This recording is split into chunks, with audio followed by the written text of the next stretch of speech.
Hello, everybody.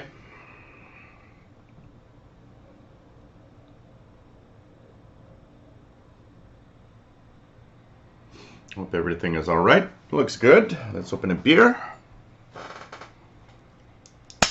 There we go. Beer time.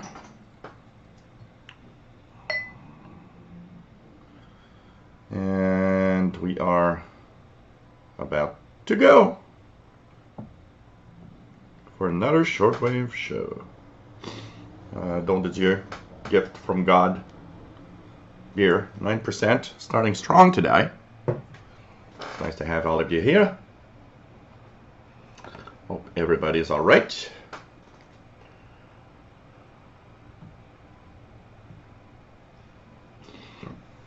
About 70 here, 21 Celsius.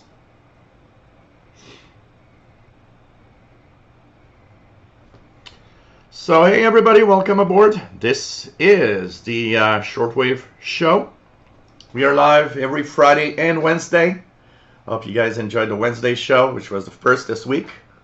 We are, so every Friday at 20 UTC. And of course, we are live from Montreal, Quebec, Canada. We are also live on Wednesday evening, North America, at 8 p.m. Eastern, 0 UTC. So technically 0 UT is Thursday. And we, of course, talk about radio. On the Wednesday show, we try to kind of stay in the show of a, try to talk about a subject. On the Friday show, it's anything goes pretty much. And we tune the bands on this radio, because that's a radio.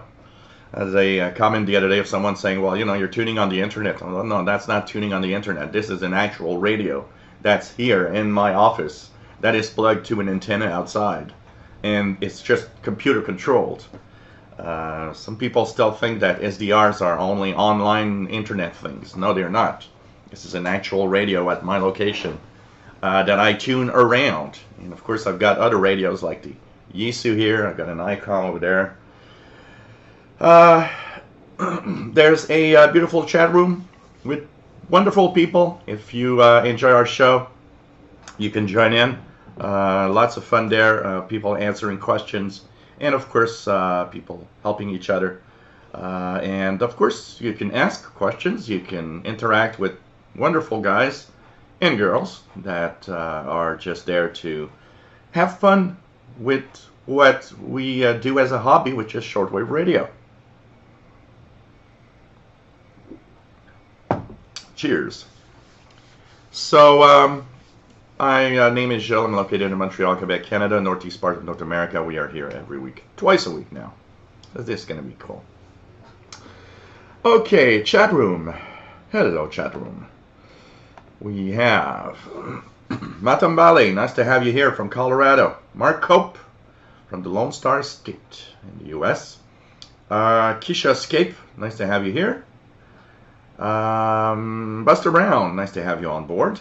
Bobby Burgess from Morgan City, Louisiana, nice to have you on board, my friend. Nick Amendo from Romania. Tony Turtle from Michigan.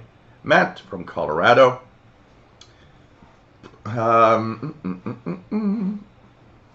We have Cyberflyer1, nice to have you on board from England. Let's try to check out here. No problem, Matt. At least you made it. Jerry DX, nice to have you on board, my friend. Hey, Jay Jolie, nice to have you on board. Jean-Marc from downtown Montreal, or almost. And nice to have you on board. Yes, I will have your VCR working on Sunday, and then we'll have a beer as usual, as we are on Sundays. PLF Radio, bonjour et bienvenue de la France. Toujours un plaisir de vous avoir parmi nous. Nice to have you here, my friends, as usual. Let me just try to find my way here. Tony Turtle, nice to have you on board. We have Keegan, nice to have you on board from Arkansas. Nice to have you here. Mickey Dalmich, nice to have you here from Alberta, nice to have you on board. Brent, nice to have you here, my friend, from Ontario. Mr. Frank, 632, nice to have you here. Electric Rider, nice to have you on board. Simon Templar, nice to have you on board. We have Jeff King. Hello there, my friend. Nice to have you here. We have Calvin. Nice to have you on board. Listening on his drive home at the moment. So, thanks for the nice comments. A lot of people enjoying that midweek show now. Sheldon Harvey, nice to have you here. Bonjour, hi, hola, ni hao, guten tag, from Grenfell Park, Quebec. Nice to have you on board. Thanks for the donations, guys. This week was appreciated.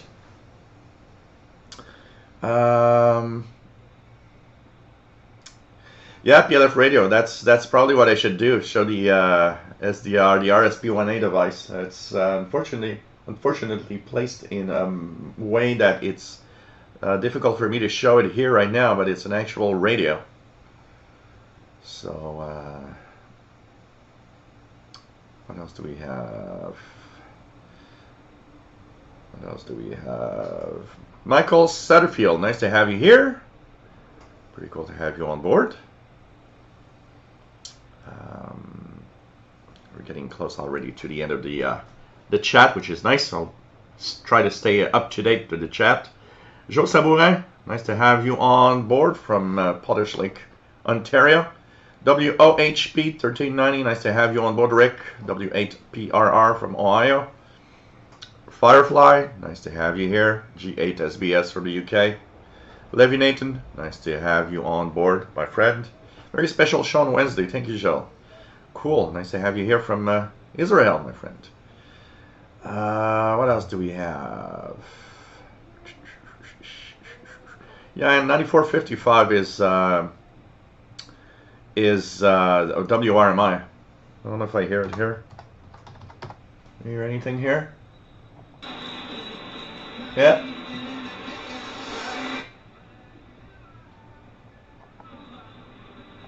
The data music died.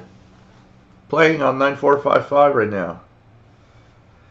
David Green, nice to have you on board. Can't wait till you get your MLA 30. I somehow scored one on Amazon Prime. It is peculiar but really amazing. I love that it's broadband and use it indoors. Cool. I am looking to really forward to testing it out with my W6 LVP loop. I think this is going to be very interesting to see the results from that. Matt says, had a good day working FT8 on 20 and 17 meters. Got more European contacts than usual. I had several hands this week on 17 meters. I hadn't heard a lot of activity on 17 meters voice single sideband. And there was a lot of activity this week that I heard on 17 meters at different times. It was nice to hear the stations there. With low solar activity, 15 meters, even 15 meters is dead. It's pretty depressing on the higher frequency ranges. Kevin Wood, nice to have you here. NL13851, nice to have you on board from the Netherlands. Donald Hosmer, nice to have you here. W8SWL in West Branch, Michigan. Nice to have you here. He's got back from the Baltic. I am sure you had a lot of fun and it was probably amazing there. Kish Escape says, awesome audio, weaker on my side, West Coast USA. Cool. Everybody's listening to this. Yeah, we're going to talk about that PLF radio. Absolutely. So, okay, you know, like I told you guys, my Wednesday show is, first and all, a little experiment, seeing how many people I'm just going to do something here because I'm sitting on my shirt and it's not comfortable. There we go. So, I, of course, started the Wednesday show this week in kind of an experiment, trying to get a different audience, different people. trying to get some interesting, new way of doing things. And of course, it was a lot of fun, actually. We did 3 hours. So I guess if I did 3 hours on Wednesday, I think it's because we had a lot of fun. And sort of impressions, kind of positive, very nice. Still, adjusting, because there's a lot of people that didn't know there was a show on Wednesday. Actually had a lot of people kind of pop up surprised that something live was happening. So, as time goes by and word goes around, there will be probably more people. I was surprised to have a few viewers from Europe that actually were in the middle of the night, but still, they were there and watching. The audience was mostly North-South America, pretty much as expected. So we've at some point reached about 100. Here we might sometimes peak at 150 live viewers. We pretty much got close to 100 sometime on Wednesday evening, which was nice. First impression, of course, it's the first show, so it's it was kind of nice. It was kind of interesting also because what it did also is a different time slot felt different in doing the show, so it kind of felt nice, felt interesting to be there at a different time of the day. And I actually, like I said, I really enjoyed the show. We went back a little bit through memory lane with some old recordings of stations from the past. But overall, the feel for the first show is pretty good. We had a few new viewers that actually watch the recorded shows but are unable to attend the Friday show because of its time. That's the thing, is because 20 UT is 4 p.m. on the East Coast, which is the end of the workday for a lot of people already. And on the West Coast, it's 1 p.m. in the afternoon, which is midday, and so some people work. There's also the fact that midday isn't the best. When we tried to tune around some stations here, midday is not the best time to listen to shortwave. So a lot of people are kind of left behind with, well, I don't hear that, and it's kind of not the same reception as the East Coast, for example. On the evening, well, a lot of people get pretty much the same signals that we do here. So, and it's a different stations also when you tune around. It's kind of nice, kind of like it. My first impression is good. So, of course, we'll continue that on, and who knows, it might be an official regular show that will be on every Wednesdays, but it's kind of nice for now. And, of course, we'll have our next show on coming up this Wednesday. So, of course, 2 shows a week for those that didn't know. So the next 2 shows will be Wednesday, the 18th, at 8 p.m. Eastern. That's 0 UTC. And, of course, Friday, the 20th. Hey, today is Friday the 13th. Hope you guys aren't superstitious. Friday the 13th. And we have a bonus. We have a full moon today. It's the harvest moon. And this is something that doesn't happen that often, because the next full moon on a Friday the 13th, I believe, will be only in 2049. So it's time to enjoy that Friday the 13th with a black cat, a full moon, and why not walk under ladders? And but it all depends on where you are in the world, because not everybody says like black cats are bad or bad luck. Even Friday the 13th isn't unlucky everywhere. I think it was I saw a post that in Italy, Friday the 13th is actually considered a lucky day. And it's Friday the 17th for them that is kind of not a good day. So, kind of weird. So it was a lot of fun. And of course, I think we're going to have a lot of fun to be here. Bobby Burgess, why on many receivers there is wide FM and narrow FM, but in general it is just called FM? Well, actually, when you refer to FM on a communications receiver, if it just says FM, usually we are talking about narrow FM, because most communications on the FM mode for VHF, UHF, and even on the upper part of the HF spectrum are narrow FM. So they're narrower than what you get when you listen to the FM radio band with a regular radio. And most AM FM radios, when you tune FM and listen to your favorite stations on the band, that is wide FM. They are wide FM receivers because the FM radios that you listen to, radio stations you listen to, are wider than general voice communications because it gives them more audio fidelity. So that's why FM radio sounds good, because it has more space for more information.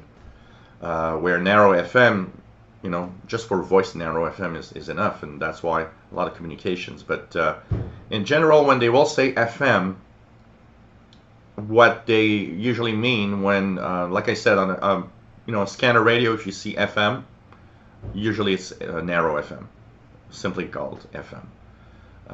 Usually they will very often say, well, FM is just narrow FM is just called FM.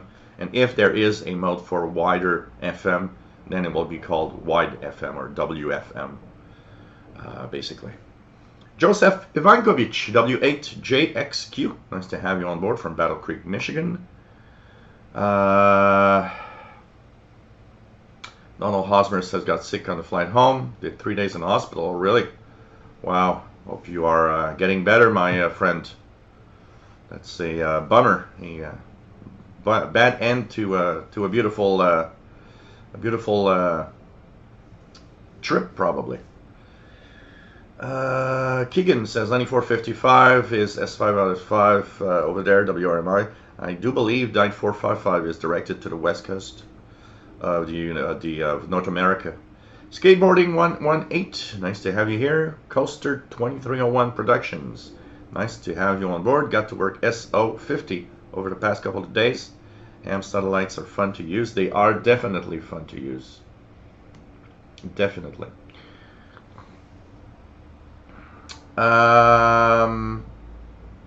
Radioactive, nice to have you on board, my friend. Zach Liang, nice to have you here. Pretty cool. Keisha Escape says it's fun to watch this show while tuning at the same time. Absolutely. Absolutely. William Conlon, nice to have you here, my friend. David Snyder, nice to have you on board. 9455 is S9 on SDR Play RSP1A on Global Tuners. He is there with the name Staten Island if you want to tune it and check it out.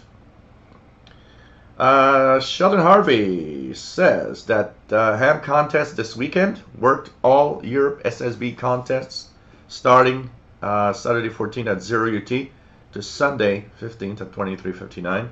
That means it's going to be a lot of fun to listen to European signals on the ham bands. So this is going to be nice.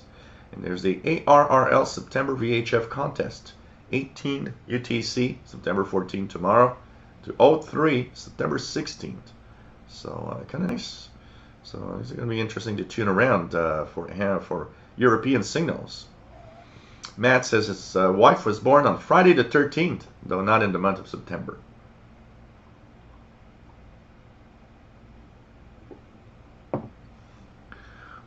PLF Radio, so I'm glad about your positive feedback about your Wednesday show.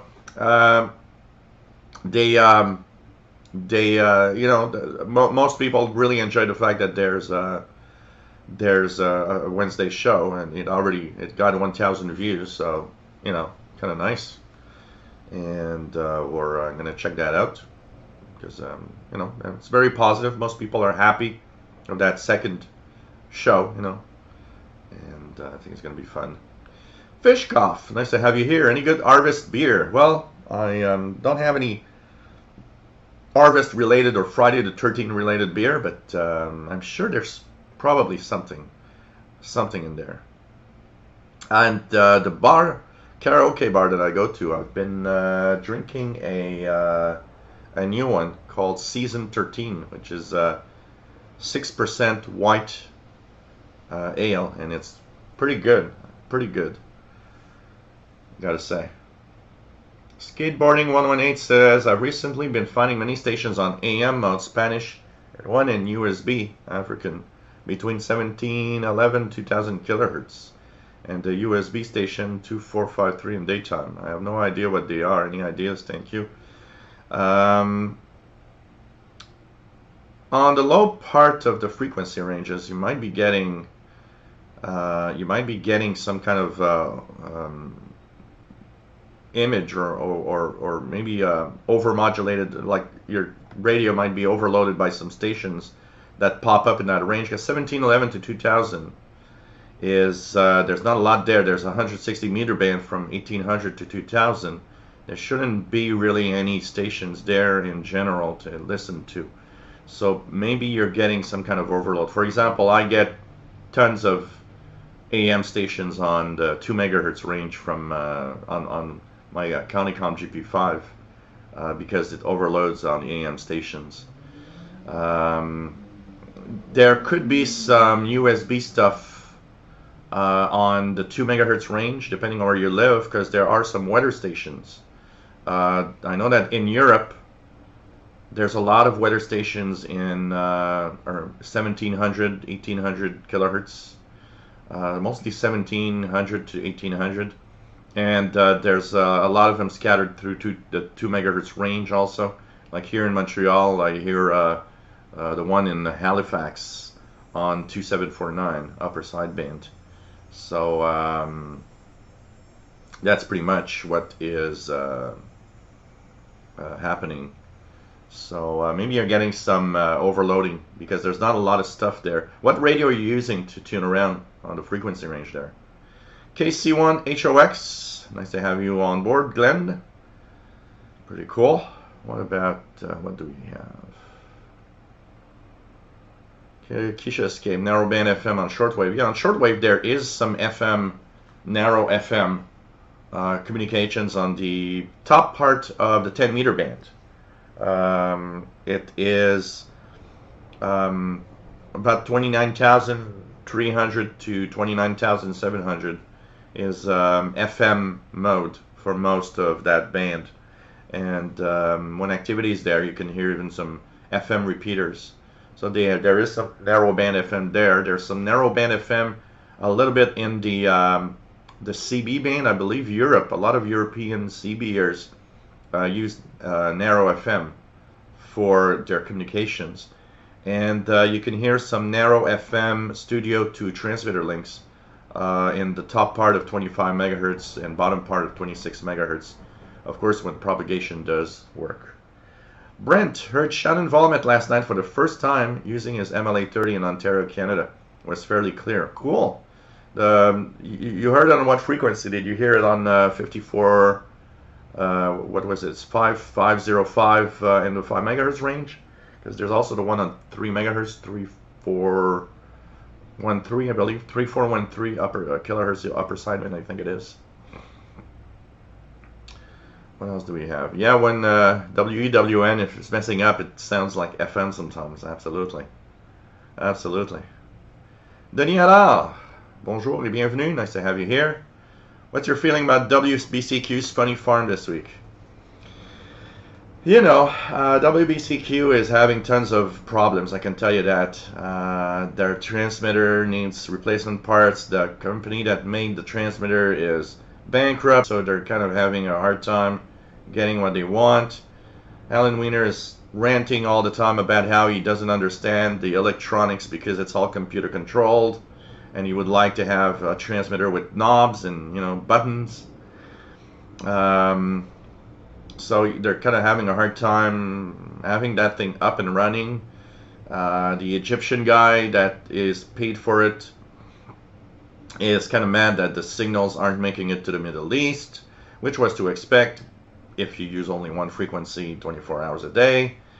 So I don't know. It's gonna be interesting to see. But right now, they're really not. There's really not much happening.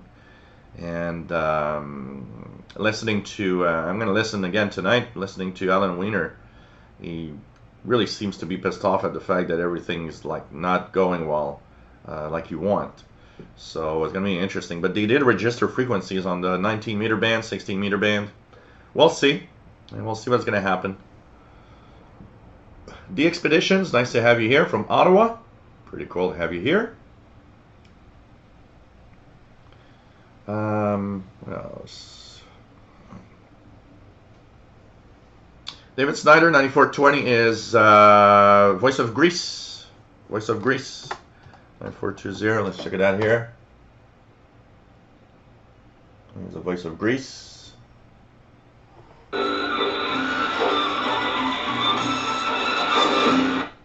And that's usually it's Voice of Greece, 9420.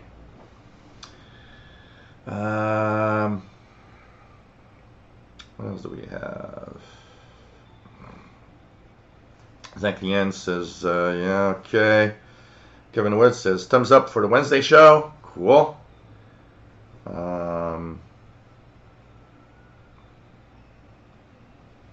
else do we have here? Yeah, the work bands. These are nice. There's a lot of nice stuff there. I especially like 17 meters. I've always have I always have the some nice contacts that I hear there. Mad Radio DXer, nice to have you here.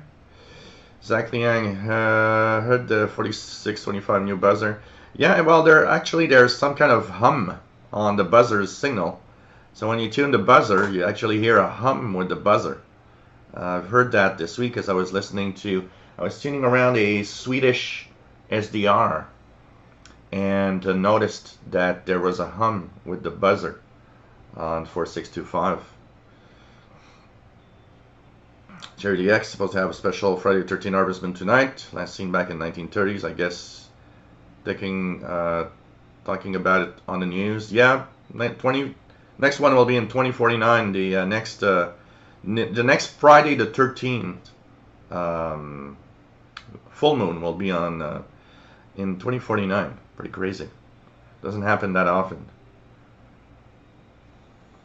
Matt says it's Oktoberfest time, so one of my favorite styles of beer, Marzen, is pretty well available now. Cool. Rodolfo65, nice to have you here from New York City. Kisha Escape says there's some HF pirate beacons on 2 megahertz. That's totally possible. They pop up everywhere. The Skywave SSB, okay, skateboard 109. 1711 to 2000 megahertz. I suspect you got some overloading. Especially, are you using a wire antenna outdoors, something like that? That might explain why it's you got some signals there, probably some overload. It could be AM signals also. It could be the medium wave band overloading in that bottom part of the shortwave spectrum also. Radioactive says, I like the Wednesday shows. I'm on the west coast of US and lower bands are just starting to open up. Also, it is nice to check out other stations we can't hear on Fridays. Cool. Yeah, that's the idea behind the Wednesday show. For sure. Zach Liang says, in Greece we have more than 500 unofficial stations on medium wave. Wow. So, skateboarding is in Vancouver. Okay. Kind of interesting. William Conlon, what is the radio at your right shoulder, Jill? This one is the Texan PL600 portable receiver. Let me just see if that's what you are mentioning. Yep, this here is the Texan PL600 portable receiver. Here's the Yaesu FT450 transceiver. That is the good old realistic Pro 2006 scanner. So that's the radios we've got here, basically.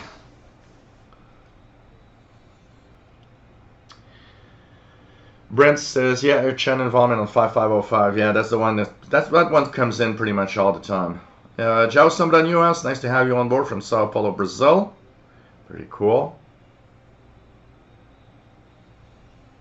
Pretty cool.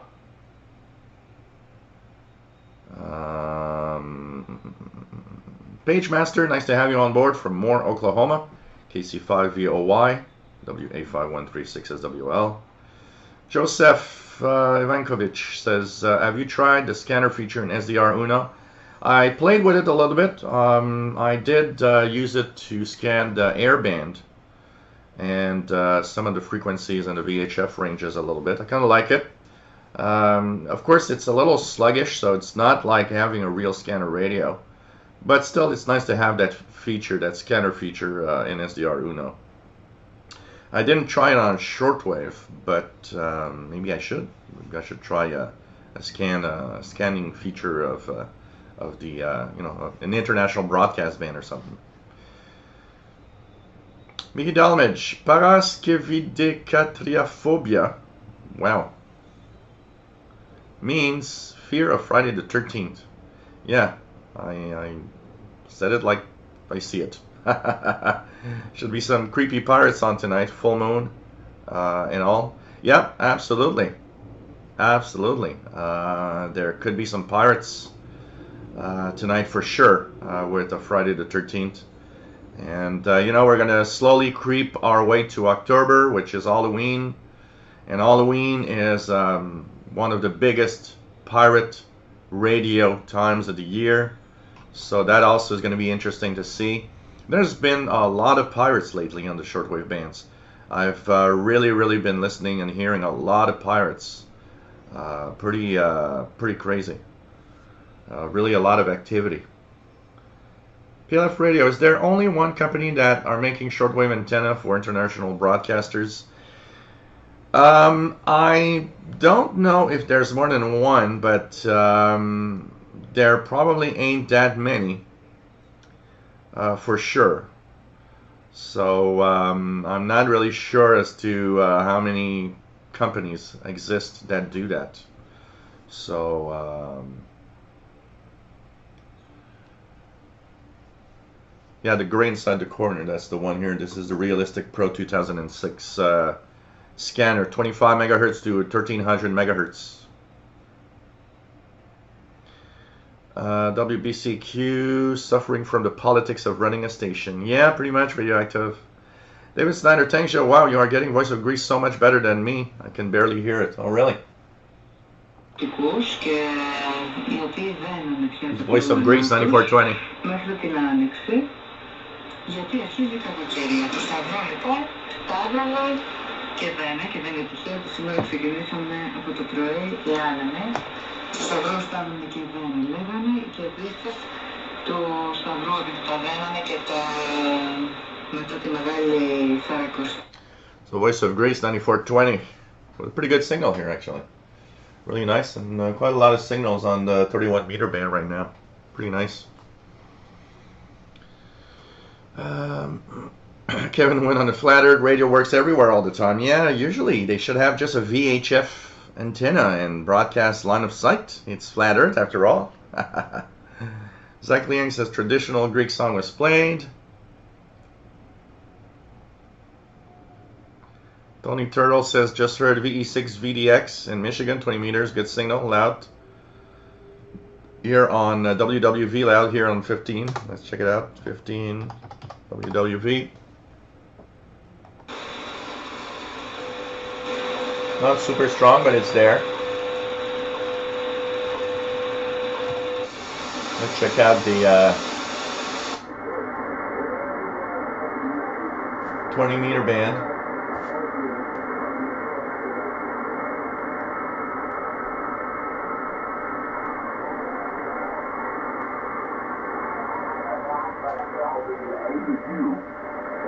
About 6,300 feet above sea level, 45 feet above ground level in Haiti. Thanks a lot. DK3 Bravo Kilo, AK2AA.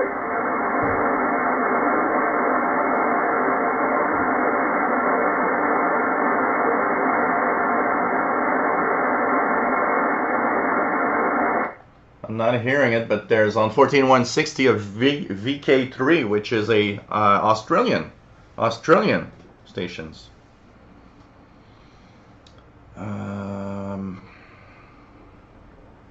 Keisha Escape, how would shortwave propagate on Mars? That would need to, I'm not sure it would work well because you need to have the ionosphere. So you need to have an ionized layer of that, like the ionosphere we've got here on Earth, about 100 kilometers up above our heads. I'm not sure there is one on Mars, honestly. I'm not sure that, because Mars has a very, very thin atmosphere. It's different composition too, mostly carbon dioxide. So I'm not sure there is an ionosphere on Mars. That'd be interesting to test out for sure.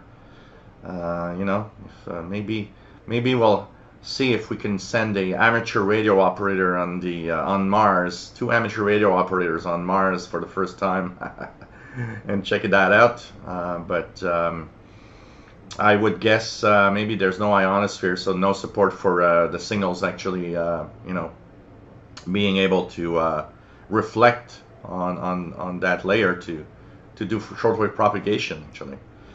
Regular frequencies like VHF, UHF ranges would be okay. These are line of sight. They would work as like normal. PLF radio, are hams allowed to transmit on the buzzer frequency? Well, it's not a ham band, so technically no, because it's 4625, so there's no AM bands there. But if the buzzer would be on in a ham radio band, for example, there's the PIP on what is it, 3756 or something like that. Well, that's 80 meter band. Technically, yeah, anybody would be able to transmit there. You know, these are, because even the buzzer, I mean, the buzzer, if you look at that, the buzzer and all those CW single letter beacons or channel markers, you know, none of that is registered anywhere. It's kind of unofficial. It's more of an unofficial, like, you know, Russia saying, I'm taking over that frequency and that's it. No, 4625 isn't registered anywhere, I don't believe. You know, they're not going through the HFCC and says, yeah, we're going to register 4625 for a buzzing sound 24 hours a day. So, you know. Again, from Toronto, Canada. Sorry, guys. Couldn't resist. I'm eating Smarties. For those that don't know what this is, it's kind of like M&M's, but a little different.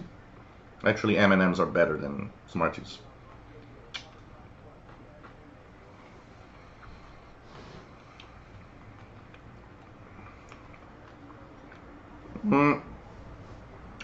I've heard Zach Liang. I've heard many reports this week of LRA 36 on 15476 being heard in many spots, including in Europe. So it's possible that somebody heard it in Iceland. The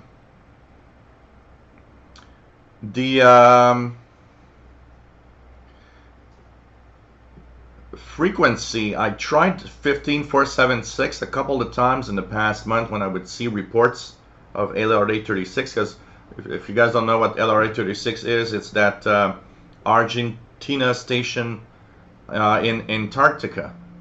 It is off of the what's the name? I'm trying to remember the name of the spot there, but anyways, it's a Argentinian station in Antarctica, and there's a station there called LRA 36. It broadcasts on 15476. Roughly usually heard around 19, 20, around 20 UTC. And even though it's not strong enough here to get audio, when tuning around with my SDR, I could see a very small trace, and I could hear something in the noise. So if I had no noise, if the noise level would be 0 here, I would be getting it, because it is there. It's just that it's in the noise, so I can't really listen to it. But I do see that signal, the trace of the signal there. But I've seen reports this week of people receiving it, even in Europe. So kind of nice. Danny, Shortwave Radio DX, nice to have you on board from Yonkers, New York. Yeah, that's the problem with skateboarding on 118. Probably you're getting overloading. Most of what you've got is probably overloading, and that's what you got by using the wire antenna. You know, portable receivers have that unfortunate problem. Most of the portable receivers actually overload easily when using an outdoor antenna. So you're probably getting some overloading in that frequency range of your radio. If you tune in with and hear something on that range, if you have another radio around, try tuning the bands and trying to match the signal. You're probably going to hear something strong on the shortwave bands, or maybe even the medium wave band. That is the same thing, and you're gonna that's gonna show you that you're actually having some overloading on the radio. Bullfrog 89s, KD2CXU, nice to have you on board from Albany, New York. Just submitted a paper for my grief and counseling class. Cool, nice to have you here. Paul P, nice to have you on board, Paul, from the West Midlands in the UK. What do we have? What do we have? Let me go down.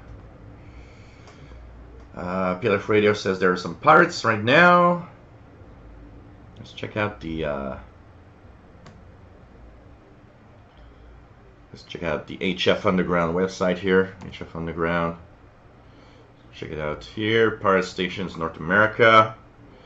So last was Mixed Radio International on site 6056 was 6880. It's 6056. Am I hearing anything? Oh yeah, it's there.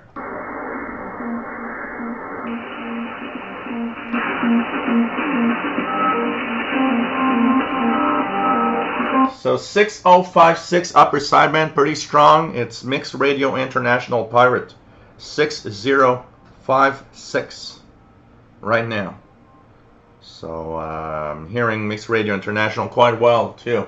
It's amazing how wide the single sideband signal of that station. So Mixed Radio International 6056 right now. I'm hearing it pretty well here.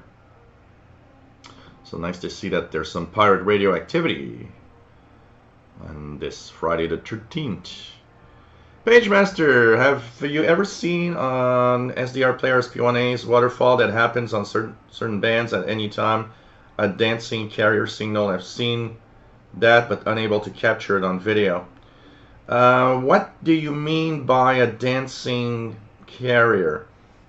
Something that's waving and moving back and forth, or because there's the Iono sounds where you see that little signal going across and you'll hear a chirp when it's over your signal, what you're listening to, and you'll get that's Iono sounds. They are propagation sounders.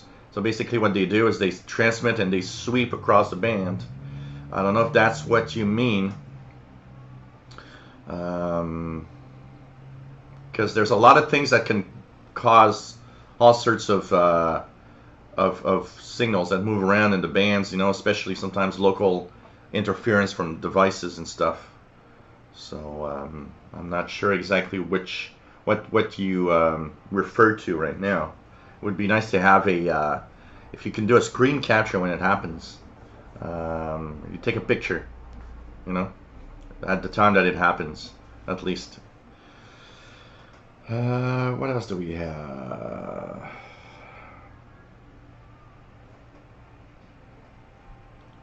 What else do we have?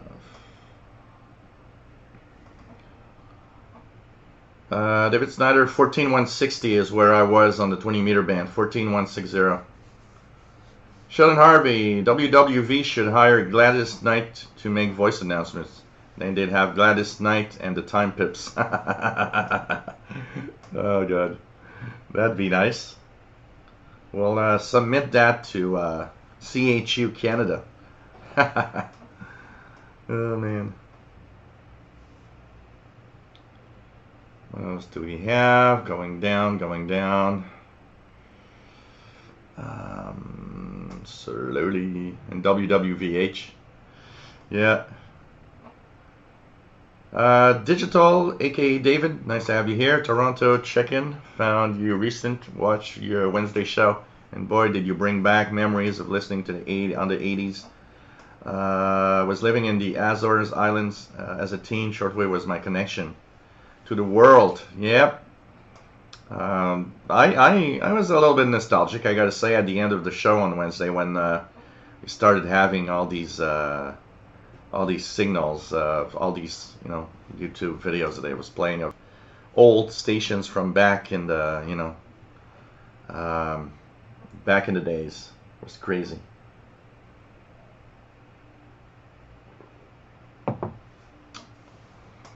Matambale. Radioactive Cooler Shortwave Snack Show. Matambali says, according to JPL, Mars has a slight ionosphere, a single ionized layer. So that means maybe some signals could bounce off, basically. Eddie Essex, let's have you here. American Smarties are our rockets. I was seeing a web page where they showed different treats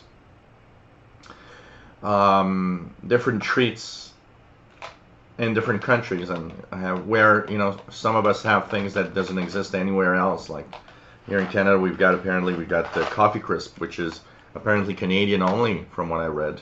So there's all sorts of things like that you're kind of interesting to see, or sometimes a name changes. Sorry, I'm eating.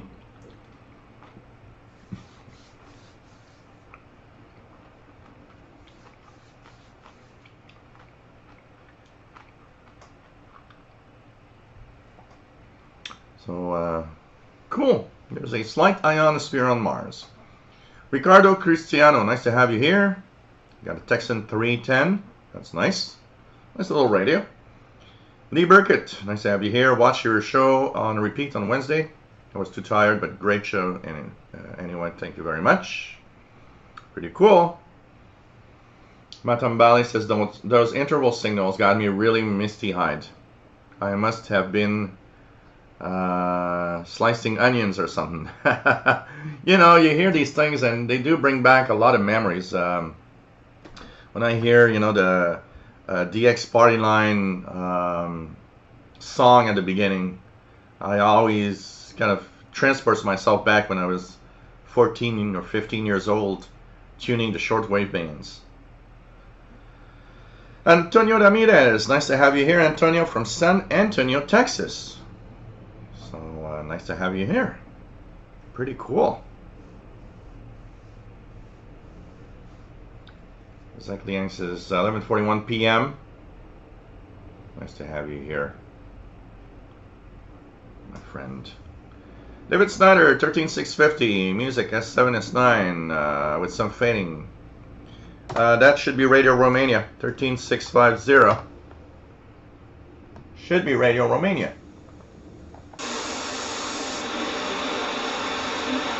Almost nothing here. 13650 and 11850 usually. I'm not getting any of them over here, so it's not the best. I am getting Radio Japan out of Madagascar Relay on 11985.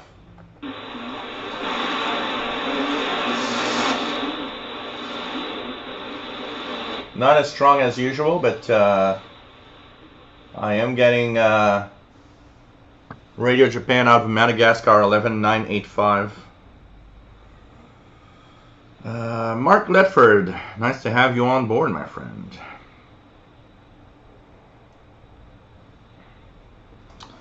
Yeah, you can check the Signals Wiki, like Matambali says, for over-the-horizon radars, ionosound graphs, and see what they look like, and you might recognize them. Actually, absolutely.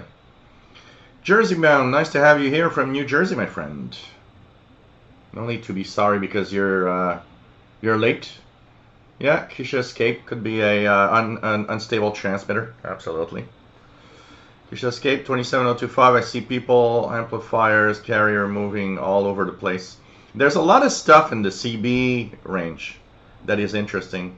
For example, one that I see very often when I go to 27 megahertz is, so if I go here, it's kind of a curved, every few seconds, there's kind of a curved signal that appears and disappears. And it kind of pops up like every few minutes. And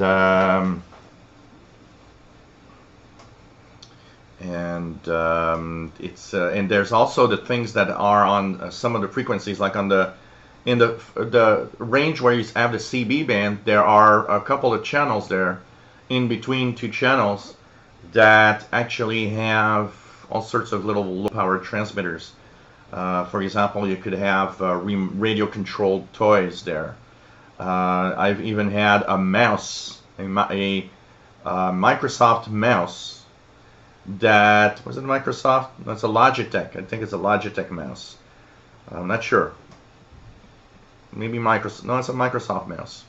And that mouse was operating on 27145, which is between channel 15 and 16 on the CB band. That spot is for all sorts of little remote controlled stuff. And it's so funny because when there were strong signals on the CB band, my mouse would stop working because it would get overloaded. The receiver would get overloaded by CBers. And I probably mentioned this story a few times. When I was fixing computers, I would go to I go to fix a computer once, and the lady tells me, "Oh, I have a question. My mouse sometimes stops working, and then after a few minutes comes back and everything's all right." So I look at the mouse and I'm like, "Oh, you've got the same mouse that I have at home." And I look at her and I said, "Did your mouse stop working last night?" And she says, "Yeah, it did actually for a while." I said, "Well, have you noticed that the snow removal crew was outside?" Because the trucks, the snow removal crew themselves use VHF, UHF ranges, but the trucks that the snow blower actually puts the snow in, they communicate amongst themselves with the CB radio. They often ask where the snowblower is. And of course they are using CB. I explained to her all of the thing, and she was amazed that I knew all of that. Of course, without shortwave and without radio knowledge, I would never have known that. But because of my radio knowledge, I knew it. And it actually had happened to me also, where there was a couple of trucks passing by, and they were talking on CB. And every time they would talk, the mouse would stop working. It was kind of funny. Digital, aka David, says, "Ever recall seeing a logging program back in the 90s called Shortwave Log It?" It rings a bell. I think I've seen it rings a bell. I probably have seen it, or even maybe even used it back then. Matambali says, "You got to see, yeah, the IT crowd, yeah, the when he eats Smarties cereal, which is in reality he just puts Smarties in a bowl with milk." Oh man.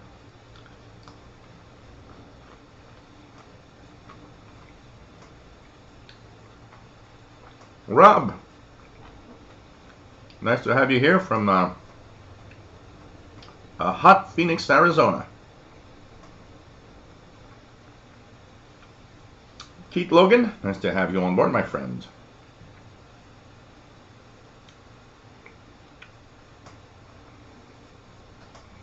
PLF Radio, Smarties like M&M without coconut. Well, actually, M&Ms don't have coconut here. They have, M&M has kind of a nut flavor to it. It's different. Smarties are just like milk chocolate inside. Bullfrog89 says, "Yep, we don't get all dressed chips down here It's out of usual. Malt vinegar isn't as common here either. Yeah, all dressed pizza. There's a few ones that you guys don't have apparently. Only in Canada do we get these things. Johnny DX, nice to have you on board, my friend. W3JMC.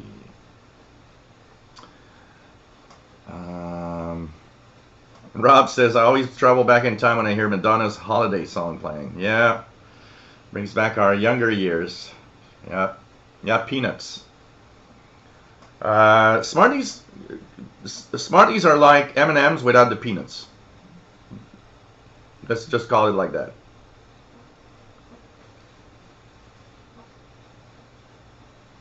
Terry Cook, nice to have you here. KF7BQ.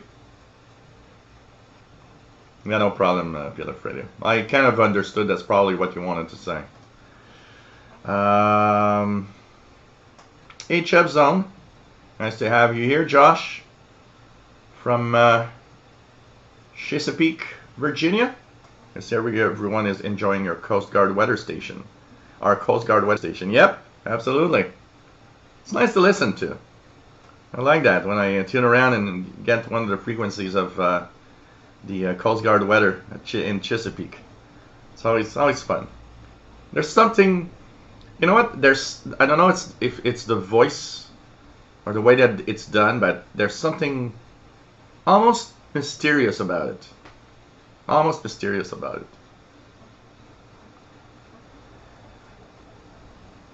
Oh, really? Digital, aka David. I recall maybe using it when I had like a 286 or a 386 and was using DOS. I recall something like that. I wouldn't be surprised that I used it at some point. I wouldn't be surprised at all. Name rings a bell. Keisha Escape says, it's nice how the radio knowledge and other hobbies intersect with each other, so you always know stuff. You know, the same thing with when I would install routers, and people would say, hey, you know, the router, the signal isn't good of my router, I can't, you know, and I could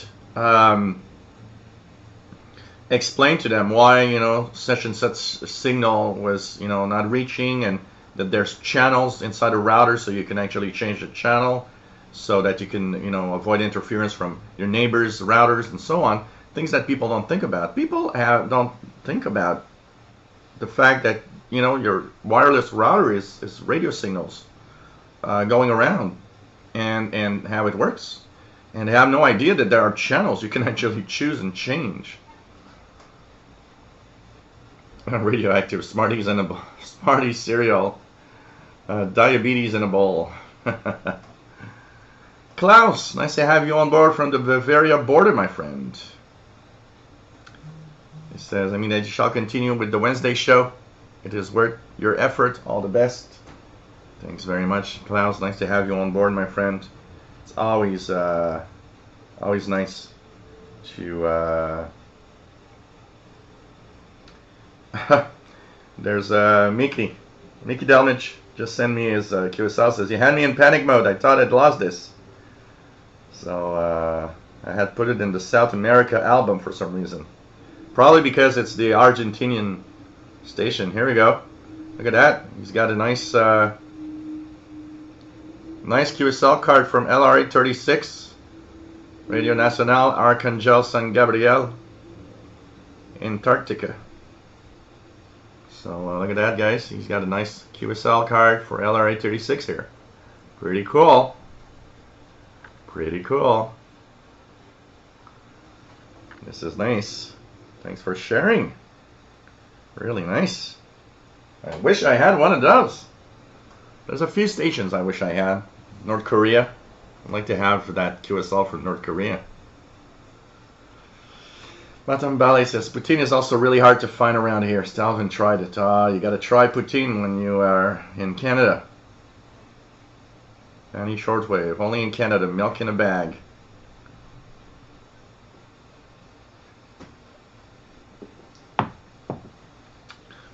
Mark Elford, nice to have you on board from Vancouver Island, British Columbia.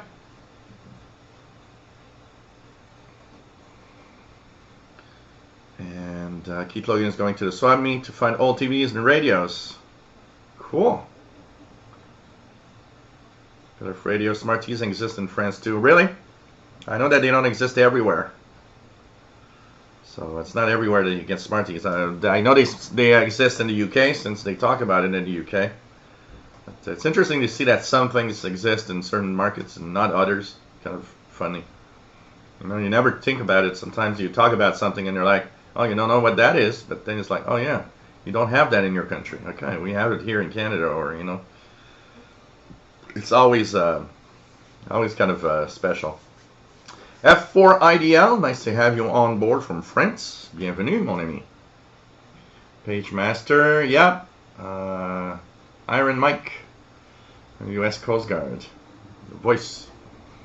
Madame Ballet, speaking of loops, looking forward to Joel's review of the MLA-30. And yeah, that's going to be interesting. It's going to be interesting to be able to compare it with my W6LVP loop also.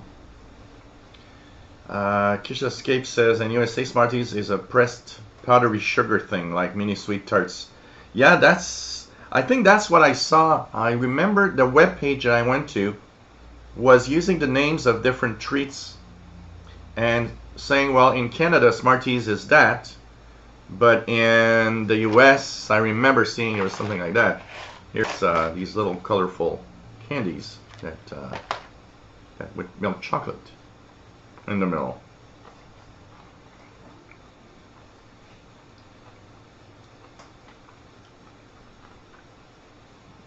Rob says, I feel the on-the-air sign makes the live show better. It's almost magical. It is nice. I like it. Really nice to have it. It's really a really nice gift that I got from Brian Penny here, for sure. Adds a little something else to the show. PLF Radio, what frequency range the MLA-30 loop antenna? Well, they on the website they say it's a medium wave shortwave loop. So it at least covers the medium wave band and is supposed to go up to 30 megahertz. And I think I read somewhere that it actually even goes down and is usable to the long wave frequency ranges too. It's going to be interesting to see, that's for sure. David Green, I like to have some cow's ice cream from Prince Edward Island right now. EA5 ITG, nice to have you on board, my friend. Eddie SX, I spoke to DJ Sven, who did the song from Madonna, Holiday. That was back in the 80s. Talked to him Wednesday. He was in Holland, and now he does an afternoon radio program here. So, do you remember him? Yeah, that rings a bell. Rings a bell, yeah. Rings a bell. What else do we have? So, Denny Shortwave says it's rated 100 kilohertz, 30 megahertz. So, here we go. But you know what? A Danny Shortwave? I'm sorry. I know I shouldn't eat while doing a live show.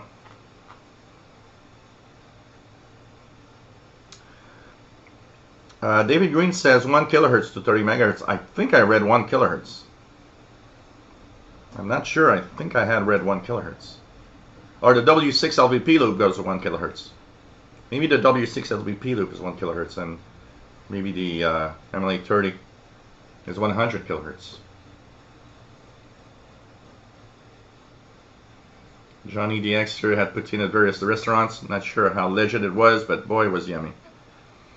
Funniest thing about poutine is that, you know, Quebec is the province of poutine, of course.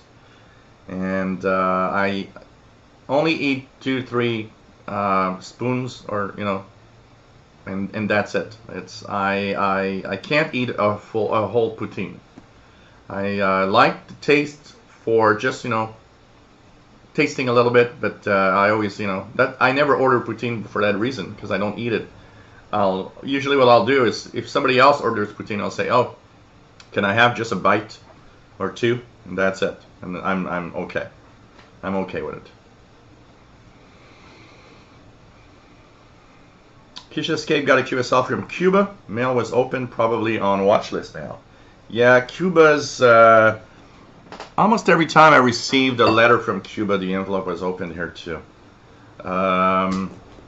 I almost wondered if they intentionally just didn't, you know, close it because they know that it's going to be opened.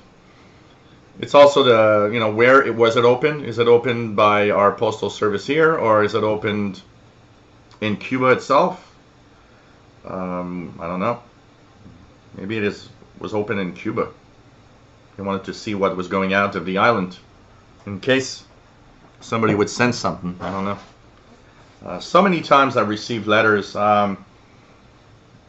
Many times I received letters that were put in a different envelope. And they would say, oh, you know, that was damaged. So they put it in a... I remember one big envelope that I had received from, I think it was Radio Berlin.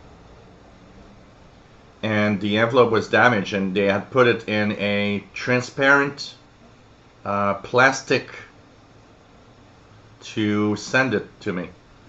And it was apparently Canada Post, and it was written on with the pen on it. It was written damaged envelope. So it's like, okay, was it damaged, or you just decided you want to see what's inside it? That's always the question you ask yourself when you would get, you know, especially when I would get mail from, you know, Eastern Bloc countries, basically.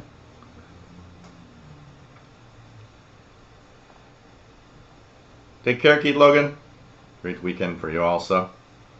Mark Alfred, am I missing out on newer shortwave radios? I'm using a 1963 Deltec World shortwave receiver with loop antenna. Not necessarily, honestly. I don't know that receiver itself. I don't know how sensitive it is. The best would be that if you can try out some other radio and compare, that would probably be what you would show you, if you know, because one of the things that would probably be the biggest thing is knowing if your receiver is a good performer on shortwave. If it is a good performer on shortwave, I technically don't think you're missing out much. You know, if I would have an example of that is if I would only have one radio and it'd be I don't know, a good 80s receiver, say the Sony ICF 2010, or even, you know, if I'd be using my good old Kenwood R5000, which is a great performer, I don't see why you should necessarily invest in a newer radio, because they're, apart from the fact that you have a new toy to play with, I don't think it adds anything more. Yes, today's receivers probably are better than 30, 40-year-old radios or 50-year-old radios, but not by that much, probably, at the same time. So if that radio has single sideband and everything, probably not. If it's sensitive and everything, I think it's, you know, I think it's okay. You can, you know, if it performs well and everything, you're not missing out. I don't think so. Personally, anybody that isn't sure and they're using an old radio and sometimes wondering, you know, are you missing out on anything? I think the honest question to ask is, does that 1963 Deltec World shortwave receiver perform as well as a modern radio? If the answer is it's close enough, I don't think you're missing out on anything.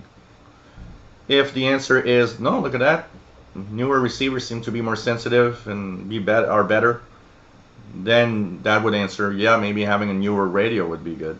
Also, you know, that radio, 1963, obviously, it's a 56-year-old radio. What could happen with time is its performance can be less, you know, subpar to what it was when you actually purchased it, brand new. Because it could, you know, the capacitors, the electronics, over time, the values change slightly. Over time, they might kind of have little, you know, not perform as well. That could be a reason why you might want to move on to a newer radio.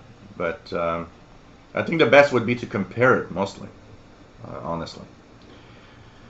Digital, aka David, have you tried a mini whip? Actually, I was supposed to get one and never did. So, but I should. I know Fastlow is using one and seems to find it pretty interesting. Maybe that should be another test that I should do. Get a mini whip antenna. Antonio Ramirez, I'm getting ready to buy the Skywave radio. What do you think about it? I never used it, but I do have some. You know, from what I see and I hear, there's seems to be performing well. It seems to be a good radio. So I would guess that maybe it seems to be okay. It seems to be pretty good. PageMaster hearing 4U1 WB on 14.36.9. Let's check it out here. 14.237. Am I hearing anything here? Lots of signals on.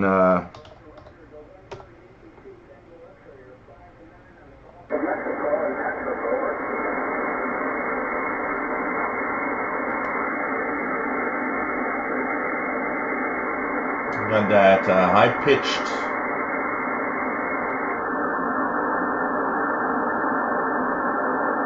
So there's definitely a station there. 14.237 upper sideband. Radioactive. It's okay, Gilles, during the live show. We all start joining you shortly.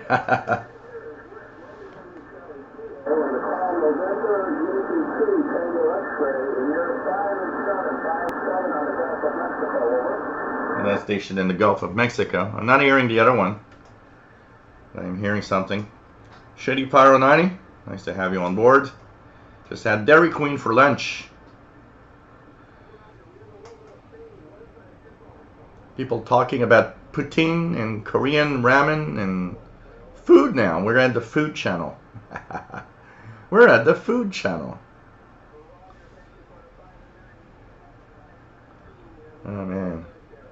Tony DX, don't dream with your mouth full. You know it's rude. Don't stream with your mouth full. Oh man. Oh man. Fishkoff 9455 Pirate Radio. Anybody catch it before it went away? 9455 is off. It's WRMI in Florida. They have different types of programs there. It's WRMI.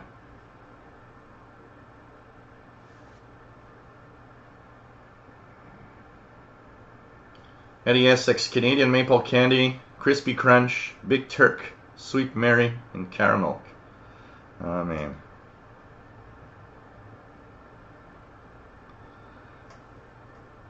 Mickey Delmich says, every letter from Radio Jordan to me was clipped off at all four corners. Not sure why. That's weird. Clipped off on all four corners. That is so weird. Klaus listening this week on 5600 to a weather broadcast of Olympia Radio from the Greek island of Crete. It is nearly a wonder in our sunspot minimum to receive such a weak signal. But you know, Klaus, you gotta. There's one thing that we gotta check out. That we even though solar minimum is upon us. Lower frequencies are actually quite good and propagate pretty well, honestly. It's really the upper frequency range that is mostly hit by the weak solar activity. Because really the lower frequencies for me have been really amazing, and since I got my loop, they've been even more amazing. Jerry DX, big storms headed my way. At your place in a few hours. Yeah, I think they're. I think it's tonight and tomorrow going to have rain here. Right now it's a really beautiful day outside. about 70, roughly 68, 70 Fahrenheit. 2021 Celsius. Shitty Pyro 90. Whenever I get something from Radio Havana, Cuba, there's some tears on the envelope. Yeah. Yeah, the Christmas little calendar and New Year card. Absolutely. Don Ryland, nice to have you on board, new to the show. I've been listening to Shortwave on and off for years. Cool, nice to have you on board. Don, where are you located? So that we can put an area of the world where you are.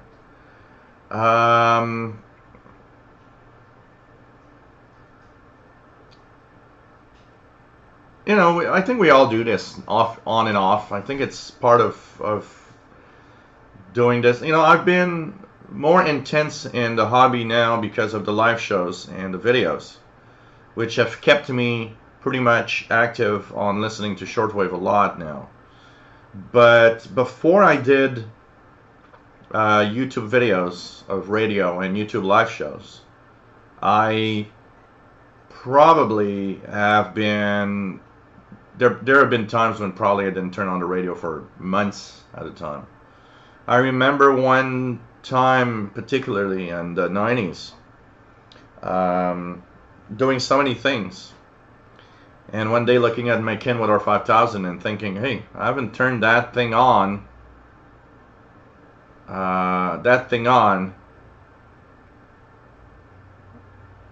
In months. And I thought, okay, it's time to turn it on. And it's kind of interesting because when you take a break several months, it's kind of interesting because you come back and feels kind of good to be back into the hobby. Like, you know, I think like everything, taking a little break sometime is nice. And by the way, you guys, if you want to see our star of the show, he's right here. Mr. Paul is right there. So taking that little moment here where he's wondering what's happening. So how are you, Mr. Paul? So that is Mr. Paul the cat, kind of sleepy, wondering what's happening. Hey, Mr. Paul. Yeah, man. Yeah.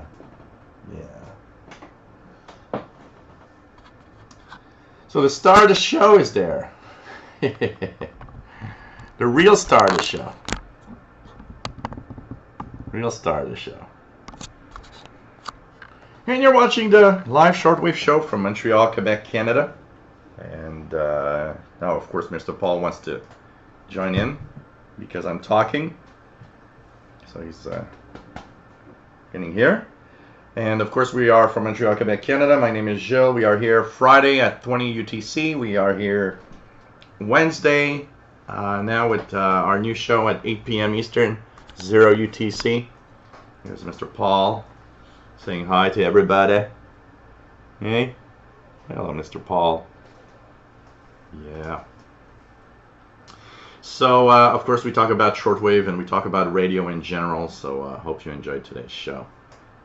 With Mr. Paul the cat, co-host to the show, and purring like crazy right now. So I hope you enjoy our show. Todd Schmidt, I love my DX440 and DX398, old tech, high performance. Nice to have you here, Todd. Mark Alfred says, I should have told you I have a few portable shortwave radios and the Deltec is way better. I have a few cheaper Texan. Thanks for explaining. Yeah, when you get a good radio, when that radio from good old days performs well, like I said, you don't necessarily need to change anything, honestly. Todd Schmidt got his Texan PL606 in the mail 606 in the mail today. Pretty awesome radio. Cool. New radios, always fun. Kish Escape ICF 2010. Sony is ultimate standalone radio. Can get by excellent with just the whips.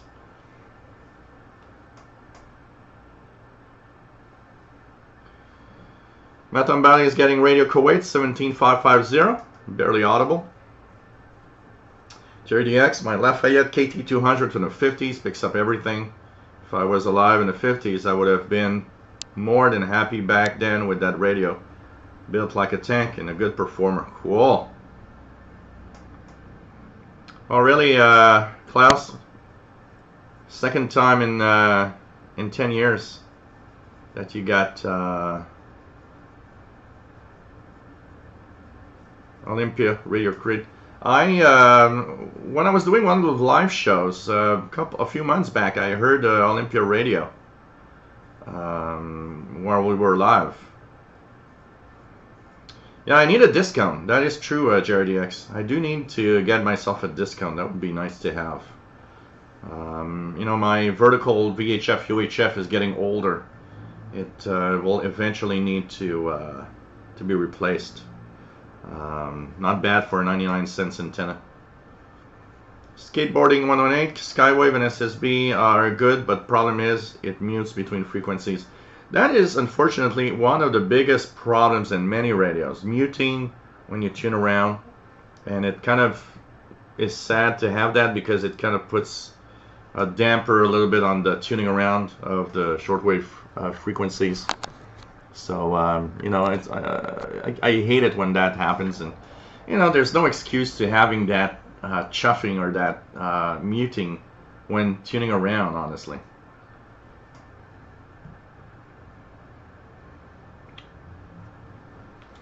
What else do we have? Todd Schmidt, PL600, very sensitive and has no muting. I love mine. Yep, that one does not have muting. The PL680 also does not have muting at all. David in Barcelona, nice to have you on board, my friend. EA3IEK, nice to have you here.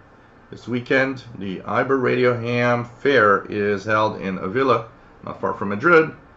Taking the high-speed train early next morning, so hope to make it there. Cool. Cool. Kish Escape says, I just wish Seacrane was much better priced. Yeah, they are expensive a little bit. That kind of agree with you a little more, because that's probably one of the main reasons I don't have a Seacrane, is because of the price. I'd rather have something else rather than that. Hey baby, how about you and me tonight? Talking to my cat. Oh God. Todd Schmidt says, I have Seacrane radio shortwave. I converted over to run on 18650 batteries. Cool. Just doesn't have SSB. Take care, PLF Radio. See you next time. Always nice to have you here. Bonne fin de semaine. Bon weekend. Mark Alfred says, I want to dismantle the Sangean and a Seacrane radio to really have a look. It is fun to see these radios, you know, and the insides of a radio. It's always kind of fun to see how they are made and constructed. What I often do is go through go on the internet, and there are some websites sometimes that you'll get you'll see the insides of a portable radio, and I like that, and I keep the pictures because I can see the circuits from it, and also like trying to get the service manual when I can. Attachment, the technology in them was stolen by China, and they exist now in the XHD 808. From what I've learned, the 808 was produced by stolen or inherited tech. Well, you know, there's a lot of stuff here happening. You're in love? F4 IDL. Did someone successfully modded this Texan to get rid of the SSB distortion? If you're talking of the PL600, not that I know of. I know that there's a mod for better audio quality, remove kind of the harshness of the audio, but not for that distortion of SSB. Klaus says, I made in the last months a few times the experience that I slept into the front of the receiver, then I waked up and had a rare station which was not there before. So that's nice. waking up to something unusual on the radio. TV 900, nice to have you here. Don is in Memphis, Missouri. Cool. Nice to have you here. In the middle of nowhere. That's the best place to do radio. That means the middle of nowhere equals no noise. So, radioactive. Taking a break from radio? No way. Oh, man. Sure isn't camera shy. Nope. Todd Schmidt says, my name is Paul and I'm claiming this chair mine. That's pretty much what he did. He actually meowed to get it. I was sitting in that chair doing some stuff, and he looks at me and says, like, meow, and I think he wants food or something. The moment I actually got up, he jumped on the chair and said, oh, do you mean that you just said meow, like as in, can you get up because that's my chair? Oh, man.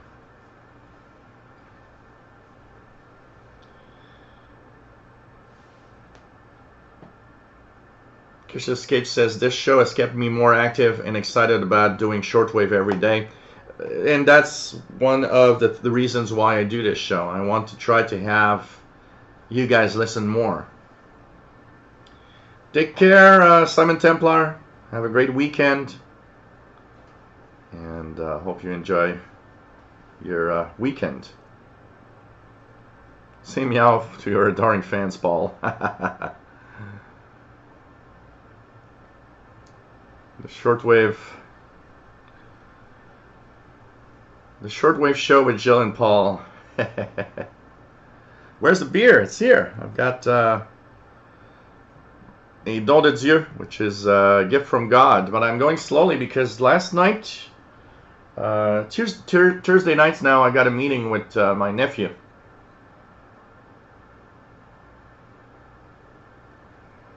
And what we do is we are looking into activating my Android channel, because he's got access to like 75 different Android phones and iPhones also, which also means that I'm thinking of, I don't know what he's seeing, but it's just so funny to see him like, what? What's happening? So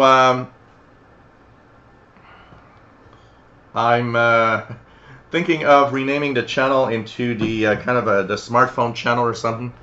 Cat air everywhere. So that, because we were going to talk about smartphones in general, including iPhones, not just Android. And last night was the first meeting that we will have every Thursdays. We kind of went a little overboard on wine and beer. So that's why I'm taking it slowly today, because kind of woke up kind of just a tinsy-wincy hungover this morning, and I don't want to be hungover. So it's, you know, and it's, my body's telling me, you know, today beer, yeah, take a break. So that's why I'm not going very fast on the beer today. And that explains, it was so funny because Sheldon, a few of you probably that are, there's a couple of you on my Facebook page, my Facebook, and I posted Christmas pictures. I can show you guys one of the picture I took of myself yesterday, because my nephew works in a place where they make an app called Portable North Pole. And so that place where he works actually has a big Christmas decor that is there permanently. So, you know, yesterday I was like, hey, Merry Christmas, everybody. So I took this picture while we were over there. And everybody was like, what? What the hell is that? Including Sheldon Harvey is saying, are you kidding me? So it was just kind of funny. I thought it would be funny to post that, for sure. Todd Schmidt says, so far I can tell the 606 is as sensitive and selective as the PL380.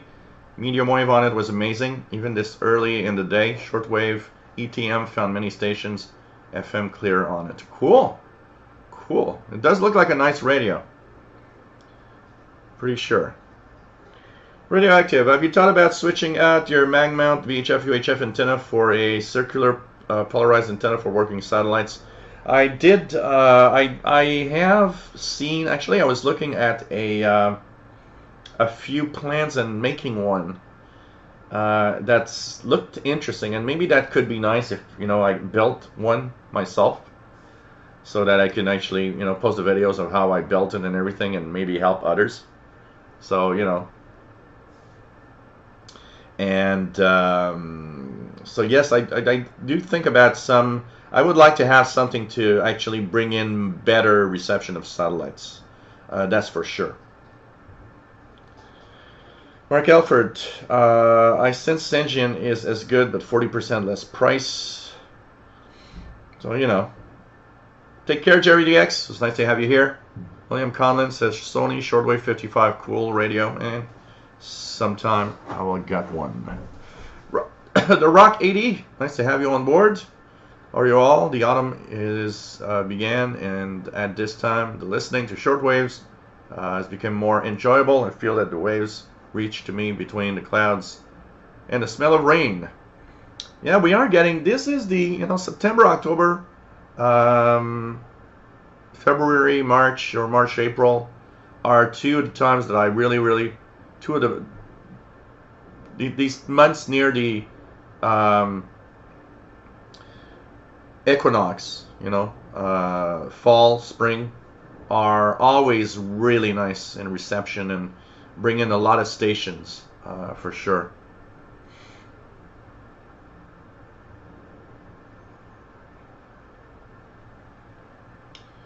What else do we have? Let me just check it out here.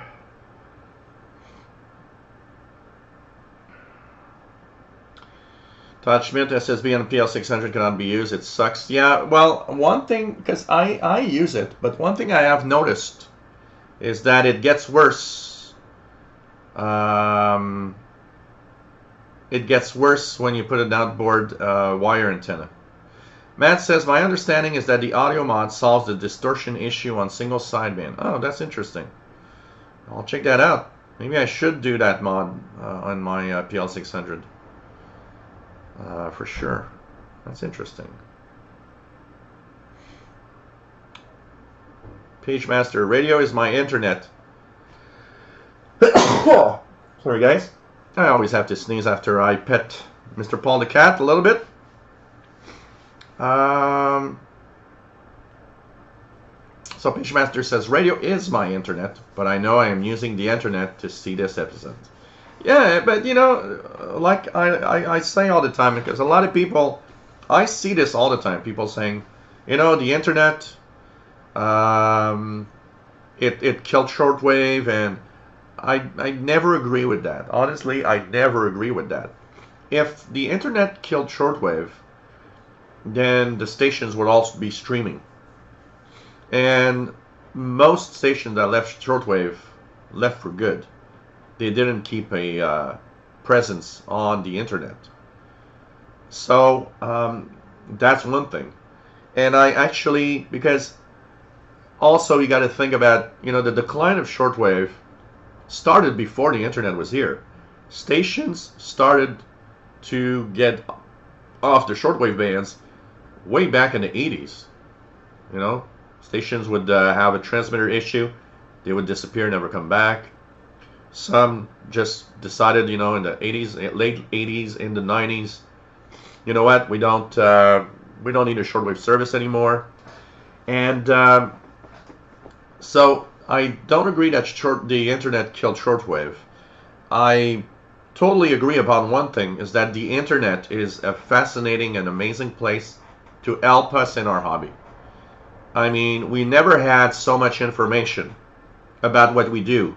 Now just by going to a web page, you get the the schedules of stations. You get the information you need. You go on a page like HF Underground, and you're like, oh yeah, there's a pirate station. And by the way, let's check it out here. 6056.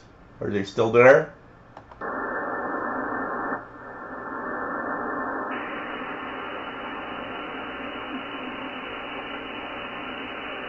not hearing it now.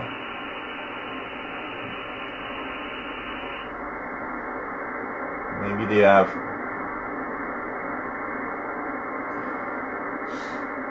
Is it still there? I'm not sure.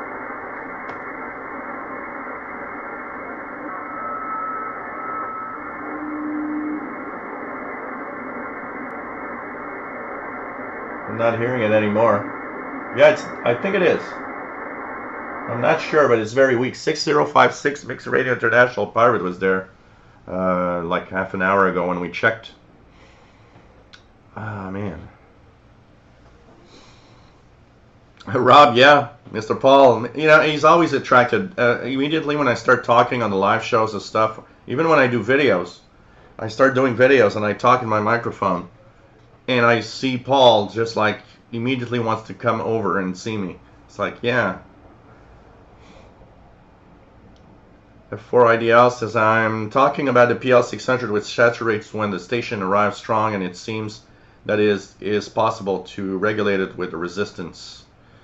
Yeah, check the PL600 mod, and I know that it maybe it will fix that. It is harsh in the audio, that's for sure, and the AGC is kind of too fast, or kind of bad setting, I'd say. Klaus will move in November to a new address that is a location without neighbors. The next is 2 kilometers away, so hope that very good local conditions. With no neighbors, I think that could be really, really nice, honestly. Well, that's interesting, Todd. So your 600 will not lock on a single sideband signal. That is weird. Because here, I don't know, there's a lot of noise. I'm not sure I can tune into anything here, but let's try something here.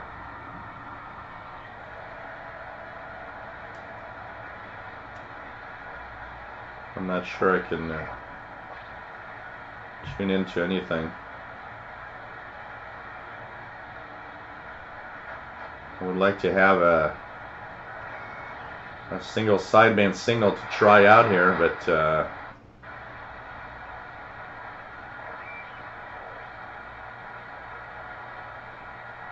I'm not getting anything that I can really tune in single sideband right now. So sad, because let me just check out here if I get well, let's try.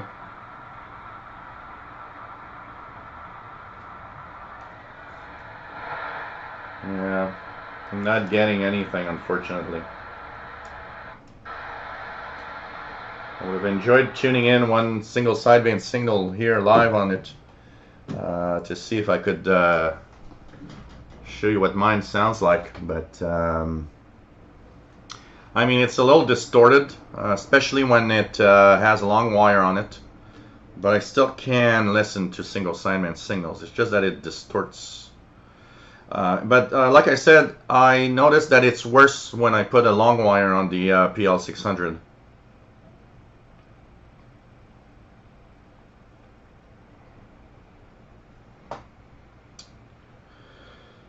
Todd says, I take the XH Data 808, seems to be the best performer with just a whip that I own. Yeah, the XH Data D808 is an amazing radio, I gotta say, really amazing radio. Todd says, about the Radio Jill recommendation, it was worth every penny and every moment waiting on the mailman.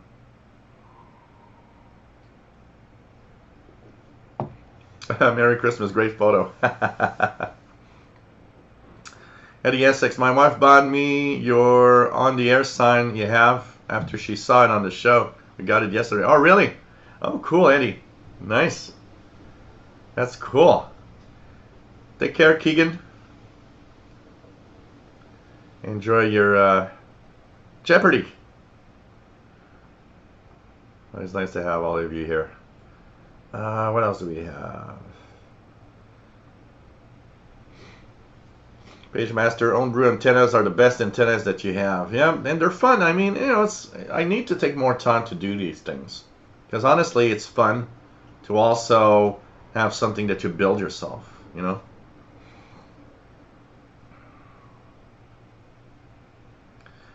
Todd Schmidt says, I've taken the 600 many times, expediting and long wire in a tree. Holy moly, good times. David, I modded the PL600 the way that video indicates, and the result was no distortion, but both maximum volume and sensitivity on long wave, medium wave, and short wave decreased. Then I got the PL660, so now I only use my 600 on FM. Maybe that mod does that. You know what? Because what I have seen many times is I have the impression that when signals are too strong, that's when it gets bad on the 600. And maybe that mod does that. Maybe it just lowers the amount of signal available. I don't know. Weird.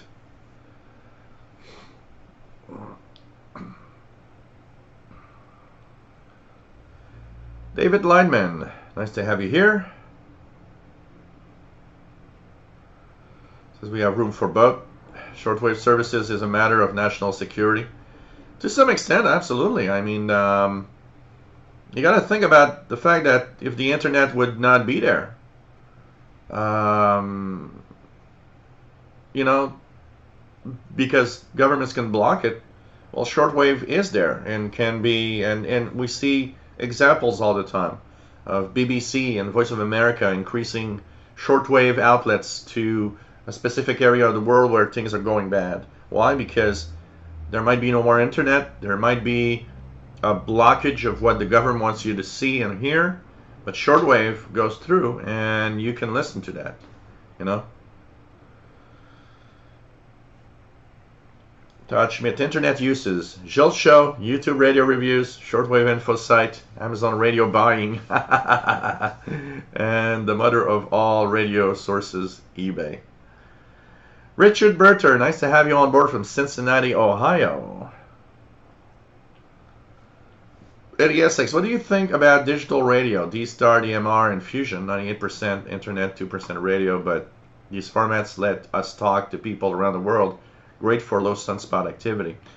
I got no problem with that. One of the things that I see a lot in the ham community in general is people ranting at all the new technologies. People ranting, oh, well, you know, FT8 has killed the amateur radio bands. Look, you got to understand one thing, is we are living in times where new technologies are available. And that means, you know what? Stop whining about these new technologies. They're here and they're here to stay. And it's nice to have new technologies. Yeah, I understand that, you know, an FT8 contact is kind of boring. It's just contacts. But at the same time, you got some communications going on, and it's a different form of communicating, and that's it. And we got to move on. You know, I still remember the time when there was that big debate of, oh, really, they're removing the requirement for Morse code for the ham license. And I remember one ham that I was talking to being kind of mad at that because he had to do it. And for him, it's like, well, you know, I had to do it and I did it. And I remember telling him, don't you think the future of amateur radio as a hobby would be better off with more people? And he said, of course. Well, maybe that means that one of the things that prevented a lot of people from getting into the hobby was that one thing, learning Morse code. And he looked at me and says, well, they shouldn't be, no, they have all their rights to be there. And we are moving on. I mean, Morse code was part of an era, you know, and today with a lot of things happening, and don't get me wrong, I think Morse code is worth keeping. It's important to continue having Morse code, having hams that want to learn it and use it. But technology is moving ahead. Sorry guys, I can't stay away from these.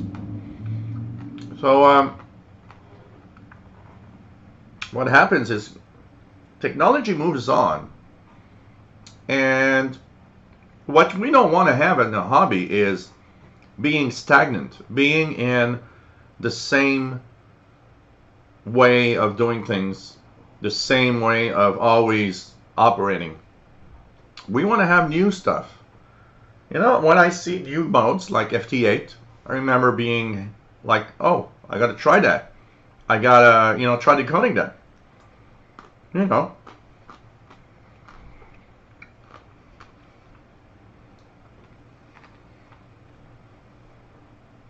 Todd Schmidt, well, I call my 600 my Johnny Cash because it's all black and sounds strong and looks awesome. It is a nice looking radio. It's funny because when I bought my PL600,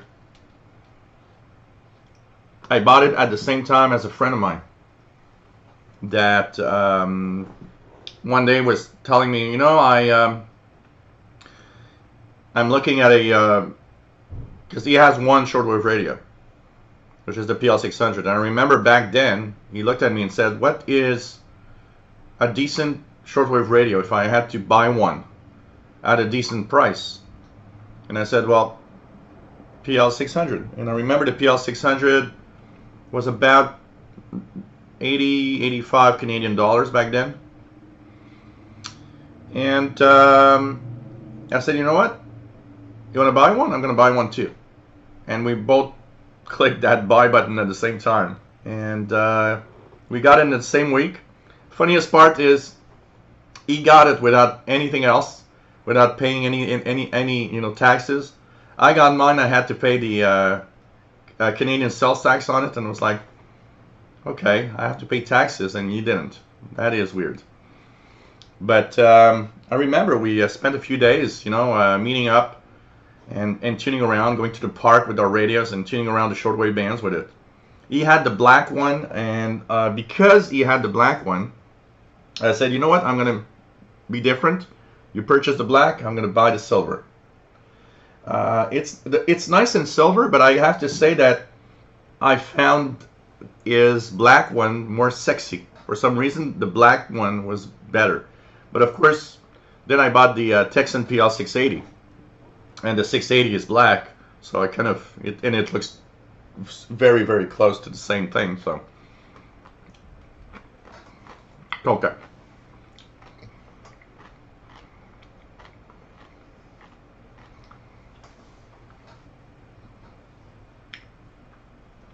Matt says, internet did have an effect in that that's how services like BBC justified shutting down shortwave broadcasts to most developed world. Now in North America, it's carried by public radio stations and FM. But it's not the internet that does that. It's the fact that the BBC decided at some point, you know what, rather than, because one of the things that the BBC used to justify all of that also is the fact that there was a declining audience in North America on shortwave. And a lot, I would say that there's way more, I'm going to put this, the decline of listenership in North America has more to do with the noise levels than the internet. And some might have used that excuse of internet to justify shutting down stuff. But I think one of the biggest things that happened is that the BBC, seeing a declining audience on shortwave, thought, well, you know what, maybe we can have our shows on local FM stations. And that's much more what happened. Look, in Africa, BBC still has the shortwave broadcast in Africa, but it did lower the amount of shortwave broadcast it does to Africa. And one of the reasons why, they prefer using tons of FM outlets across different African countries for that. And they keep a certain amount of shortwave over there because there still are some countries that, for example, will not let the BBC go through on FM because, of course, they don't want to have the truth, or, you know, they don't want their population to know what is really happening in their own country sometimes. Victor Osorio, nice to have you here. Read that a group of shortwave broadcasters in North America are pushing for a digital transition. Let me just go back here. I lost my little spot here where I was. So here it goes. Going down again and going down again. I should be somewhere here. Usually look at the time so I know where I am. So, okay. Victor says that read that a group of shortwave broadcasters in North America are pushing for digital transition, maybe DRM. I was listening to, I think it's Ask WWCR, which is interesting, by the way. If you listen to Ask WWCR, they often talk about kind of shortwave related future, if you want. And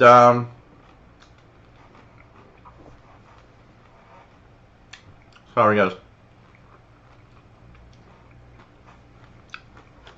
gotta take that out of my face.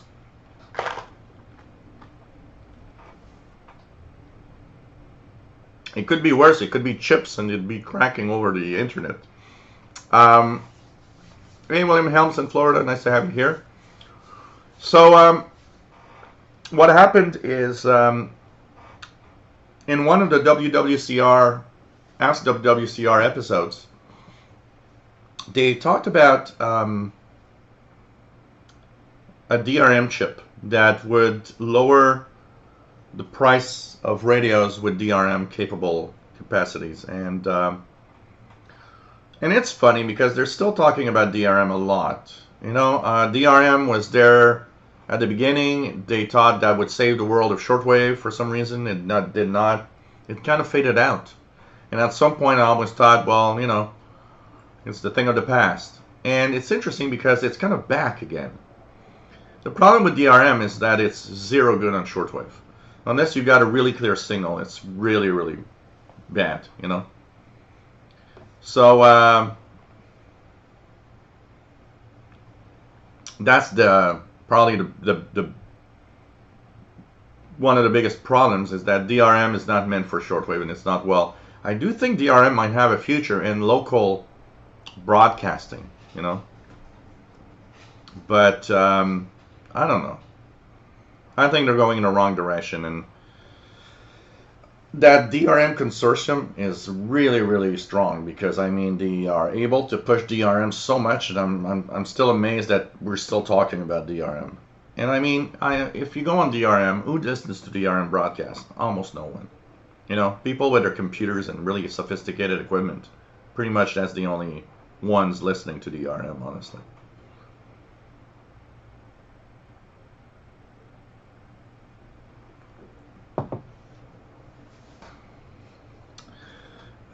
What else do we have? Rodrigo Gelter, nice to have you here. Started Friday night and shortwaves, and today had solar interference that affected service. Huh. Todd Schmidt, my KTOPL 1103, just like the Degen, is my Kathleen Jenner radio. Does everything different, but performs like a champion.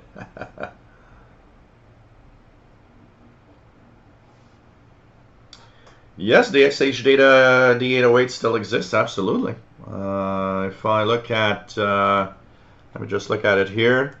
So if I go on eBay, XH data D808,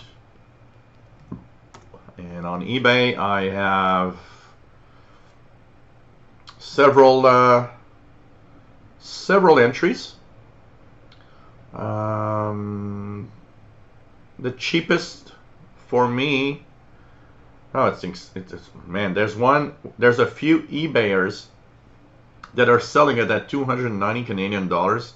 Please don't go crazy. This is way too much. But yeah, you got it.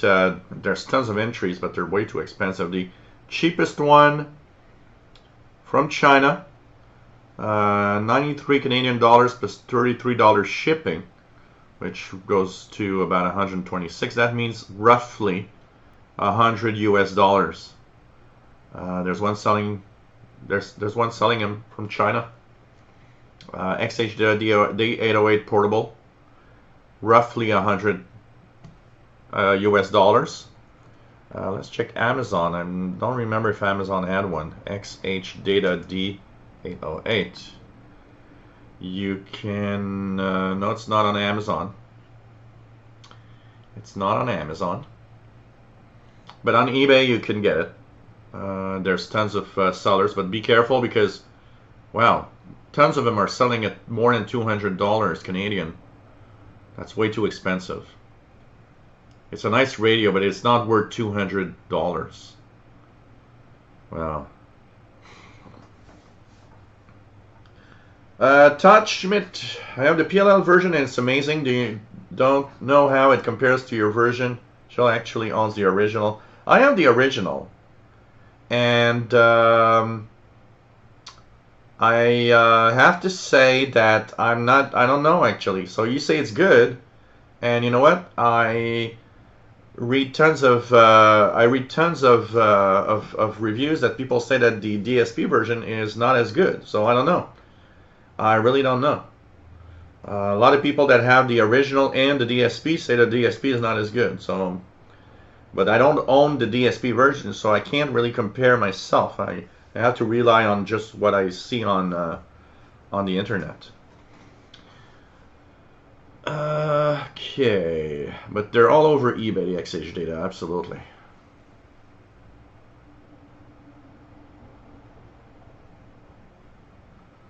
So what else do we have? Oh, really, Matt, on 20 meters FT8. Let's have that running. Let's check it out here. 14074. Let's put it in the big widest here, 3000. I'm just going to make sure that date and time are accurate. So sync now. Sync now. Time synced. Let's go to WBCQ. Here we go. And we're going to see if we can tune in some signals.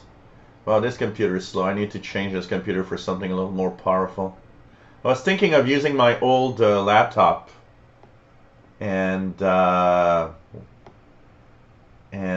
using my old laptop.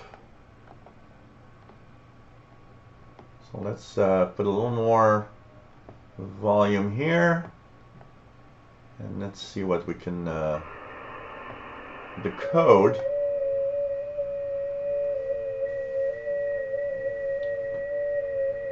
Meters, and we'll let it go through with the little songs.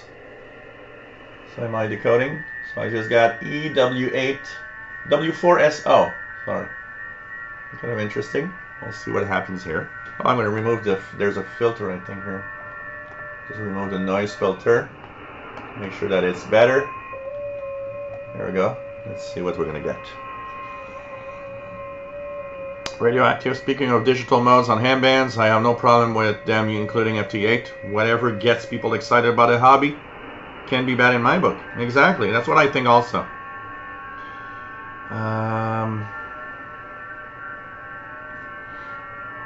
95 US dollar for XH Data is, yeah, pretty, it's pretty good. At 95 US dollars, it's pretty good. Honestly.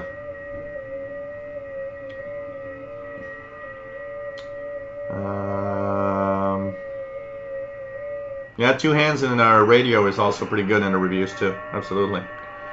William Collin, when I think of the Sangean 909X, it's interesting. It's not decoding anything. I don't know why. Maybe my computer's CPU is maxed out at 100%. I think it's way too. It's working too hard. I need to decode it with maybe I could decode it with my other computer here. Unfortunately, but there's a lot of stuff on FT8. So I own the original 909, which is the as the Radio Shack version, the Radio Shack DX398.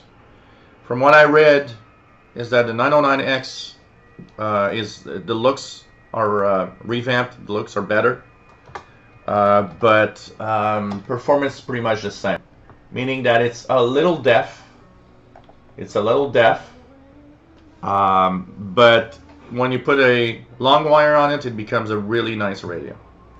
And basically, it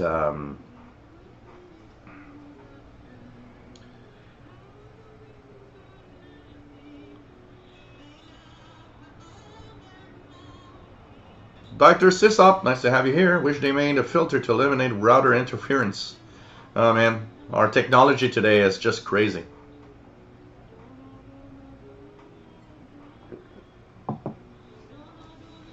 Rodrigo says channel radio in Portuguese 7260 and 9410.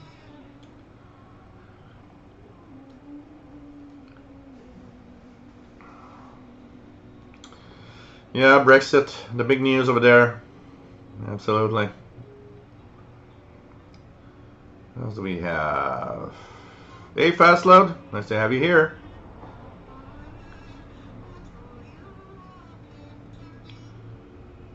The signal to noise ratio, GERF, GERF, nice to have you here. Yeah, signal to noise ratio that's the big problem. And I you know, Touchman, Jill, show us your go-to radio to grab and go, and which one is your scanning radio? The last time I seen you out, you were using PL360 and 808. Actually, I was using the Counticom GP5, which is the PL365. Yeah, so the last time I used that, I have to say, if out of the blue I just need a radio and I will pick up something, yes, I'll pick up the XHD D808. It's the overall best radio that I have recently. I love that radio. I'm just going to check it out here. I think it's not very far from here. Here it is. So this is definitely out of the blue. I need a radio, and I need a good performance radio for something. Out of the blue, this is going to be the radio, the XHD D808.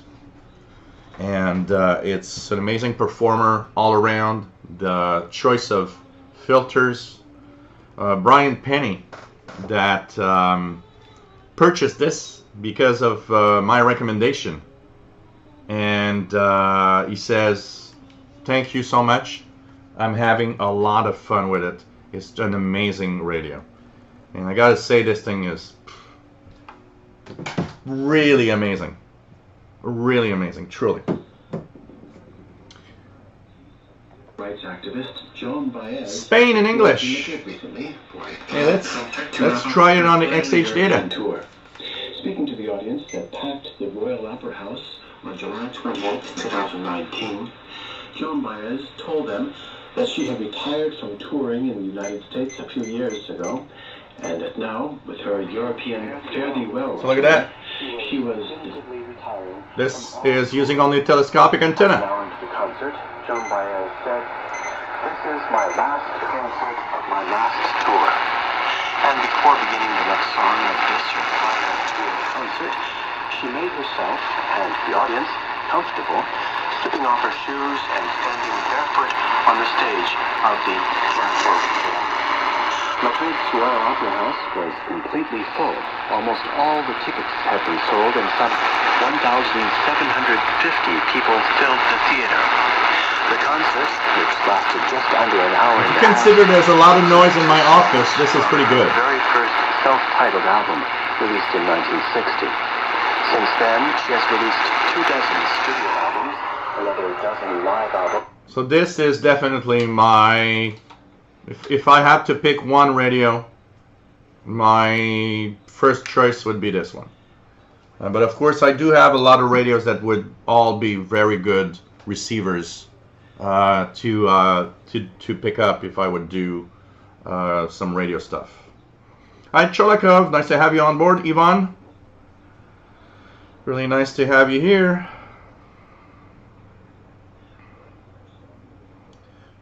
What else? Yeah, scalpers on eBay. Doctor sits up. 3830 Radio Man, nice to have you on board. Is the Chinese loop on the way? It is.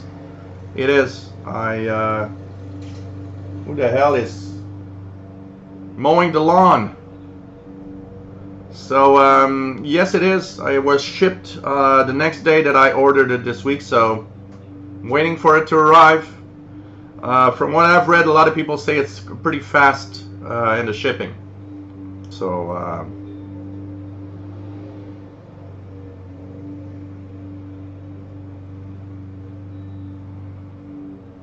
can't wait to check that out and compare it to my W6 LVP loop for sure. For sure. Gerf says, I have the loop. It's not bad, but I haven't gotten it outside in the air yet. Thinking about replacing the loop wire with a larger loop, perhaps from copper tubing. That's going to be interesting. Fast Load says WWV 15 megahertz, not bad. Man.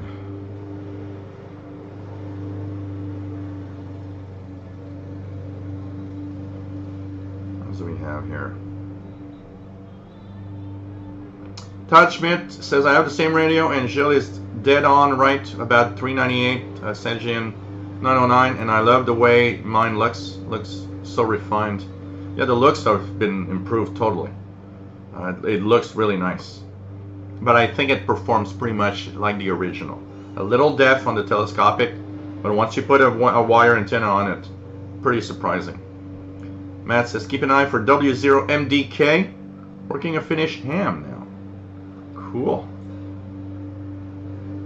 Cool. David, Jill, if it doesn't decode at all, it might be that your PC. Yeah, I just took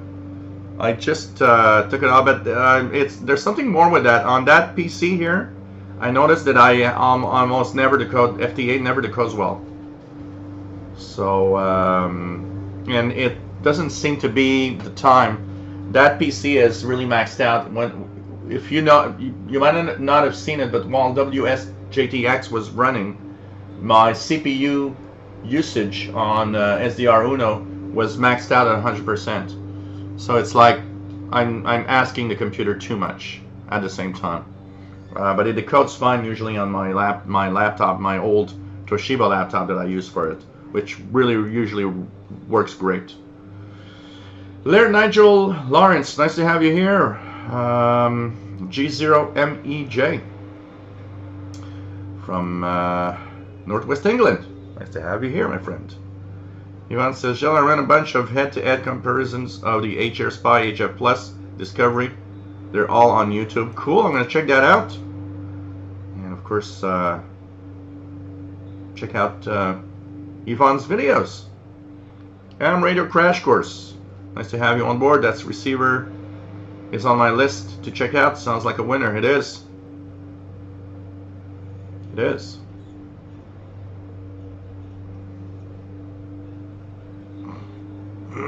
Yeah, I know, David. I should probably install the app for that, for sure. Kisha Escape says, I received LB6 LVP on FT8 40 meter once. Oh, really? Larry, the loop man. J169, nice to have you here, my friend. Rodrigo says REE 9690. Keegan 9690 REE S5 out of 5. Really nice.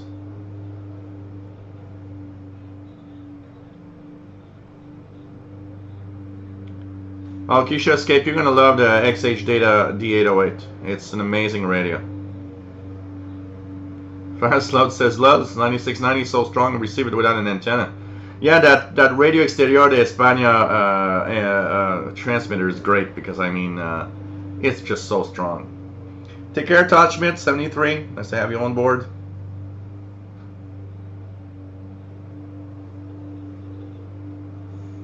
What's the best place to buy an 808 in the States? eBay. Go check it out. There's a guy selling it on eBay. Be careful because there's tons of people selling it for like $200. But there's one guy that's selling it for like 95-ish US dollars. If you get it at that price, get it on eBay. Comes from China. Ivan says, I have a Greenwich satellite, which I think is a little better than XH data. Still comes with RDS SSB. So, which Grunding you have? What is nice about the D808 is very sensitive, and what is really nice is the choice of bandwidths, which is very unusual to have so many choices of bandwidths for a portable receiver. Honestly, this is the thing that's kind of interesting. Gerf says, here in Colorado, it's tough to hear anything off of just a portable whip antenna. That always has been one of the biggest problems for the West Coast, is that signals in the West Coast tend to be much weaker, especially from Europe.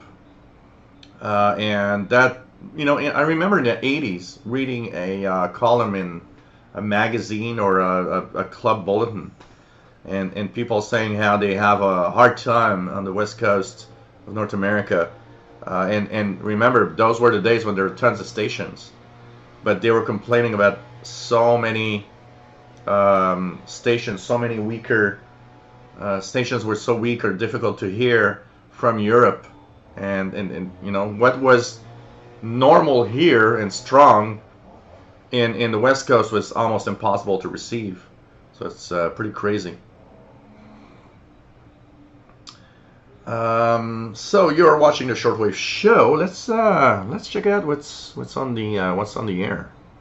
How about tuning a little bit of the bands, guys? So of course, Spain really strong, 96.90. We've got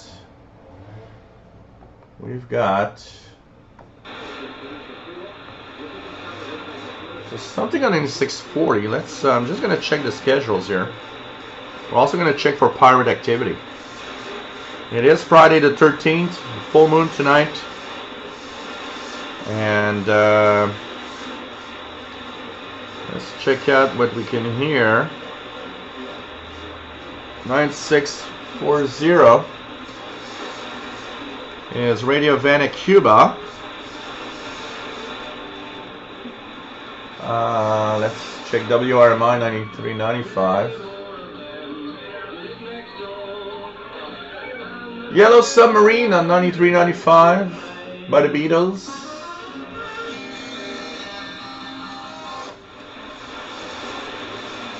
Not very strong. All India Radio 94.45. Let me check that out. I plugged my sloper antenna actually on my Icon. I'm just curious.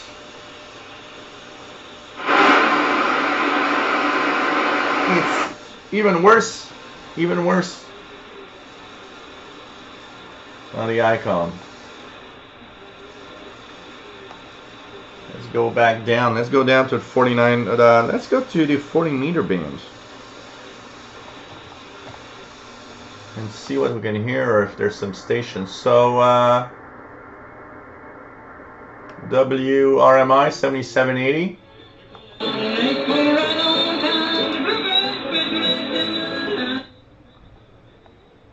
Okay.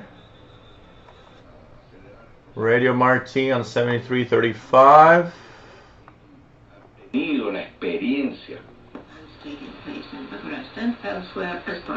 Radio Romania 7310 in English. Created one of our world's serving advertising the Spanish music of the 16th to 18th centuries.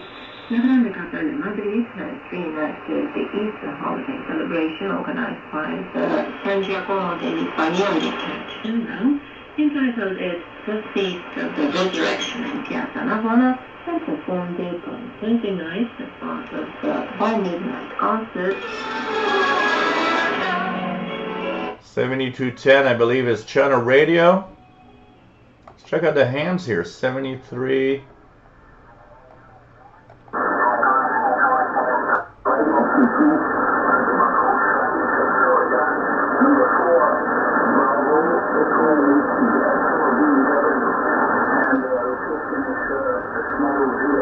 I think I recognize that voice. I think that's the Spanish ham on 7184. Lower sideband, 7184.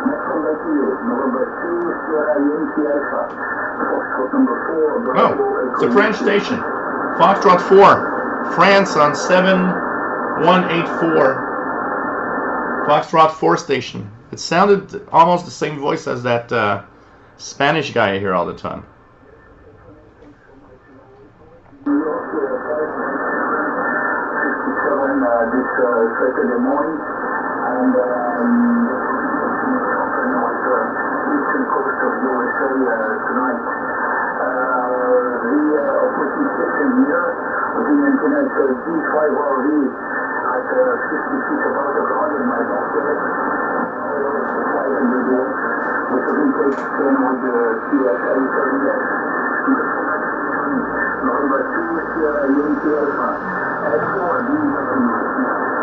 So French ham on 7184, lower sideband. Rodrigo says, listening to shortwaves getting satisfactory here in Brazil and arriving with strong signals. Cool. Oh, Matt, PSK, yeah. Have you ever done like PSK 31 stuff? These are nice. I like chats. You know what I like in digital modes? Because FT8 is okay. For DX, it's amazing. But I love it when there's a ham that uses, you know, good old radio teletype. Or even, you know, PSK 31. And they chat along. They talk about stuff. I like it. That's fun. It's fun to decode real conversations, you know. Ivan says, thought I have 909 as well as the original 909. It is bulkier. I don't know if it is better. I'll probably sell it since I don't use it much. Keegan, 9640 Radio Havana Cuba with noise. At times. Fading at times. That's 5 out of 5. Johnny the Extra, 9395 loud and clear indoors on his AOR AR DV10 with telescopic. Ringo's coming in loud and clear. Nothing on 7780, says Keegan. Dr. Sisop, the only downfall to the XH Data 808 grounding Ethon satellite Texan PL 600, 660, 680, and 880 is airband and some parts of shortwave band. You hear FM bleed through. You know, I'm not having that much problem here with my Texans, and I gotta say, if a radio or if a receiver really needs a very strong, if a receiver really needs to be immune to FM bleed through, is here.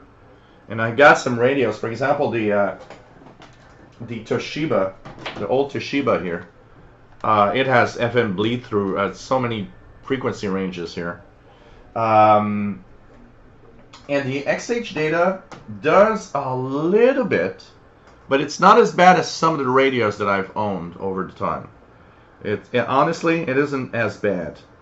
I've had some that were really bad for that, and I can tell you,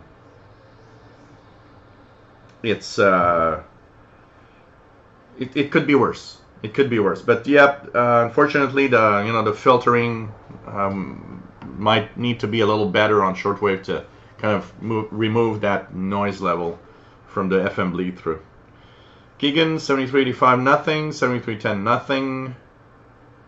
What else do we have? Dr. Sisop, 7780 Beatles. Gareth says, I should bring my RSP-1A into this computer so I could tune along. Yes, you should. You should.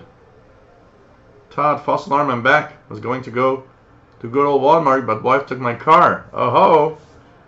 So you are stuck watching the live shortwave show. Bummer. Sid Vic, nice to have you on board. F4BEW. Thanks for checking the call sign.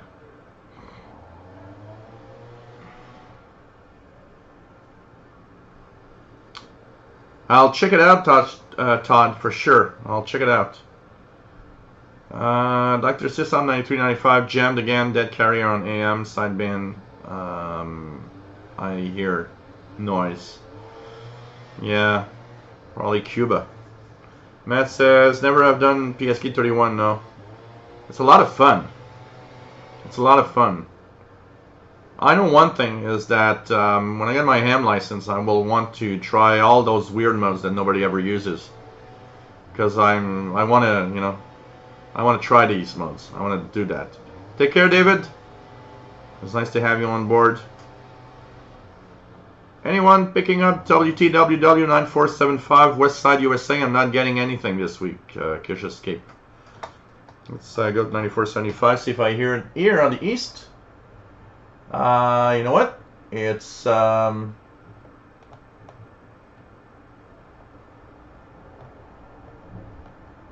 there. I'm not getting anything, at least now. Are they on at this time, usually? 9475. Check that out, 9475.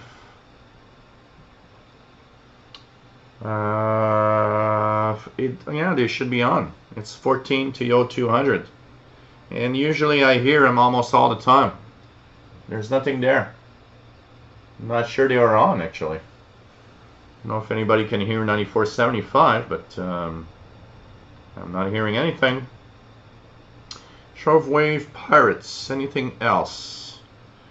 So nothing has been reported since Mixed Radio International on 6056. Let me check the last log of this one. 18. Okay. So really nothing much happening for now. I like that Pirates. It's called Nothing on Shortwave. And keep an ear out for Pirates tonight, because with Friday the 13th and with full moon and everything, you might get some interesting. Look at that, guys. I'm at beer number 3 now. Pretty good, eh? For a guy that was a little hungover. Actually, you know what they say? That if you have a beer when you're hungover, it actually helps. It's totally true. It really does. Maybe because it hydrates yourself, I don't know. But hey, time for whatever's left of my Smarties. Here we go. Okay, we got 6 left. 6 left. Am I allowed to eat them live? Why not?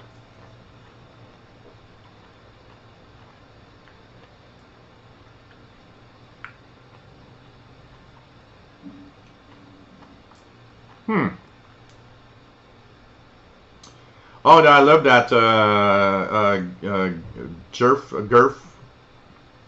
the AM/FM broadcast filters to remove the interference when you are the notches, so that you can actually make sure that there's no overloading of these signals.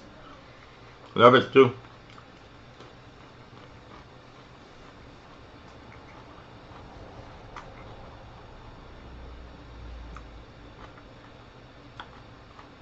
Sorry, guys.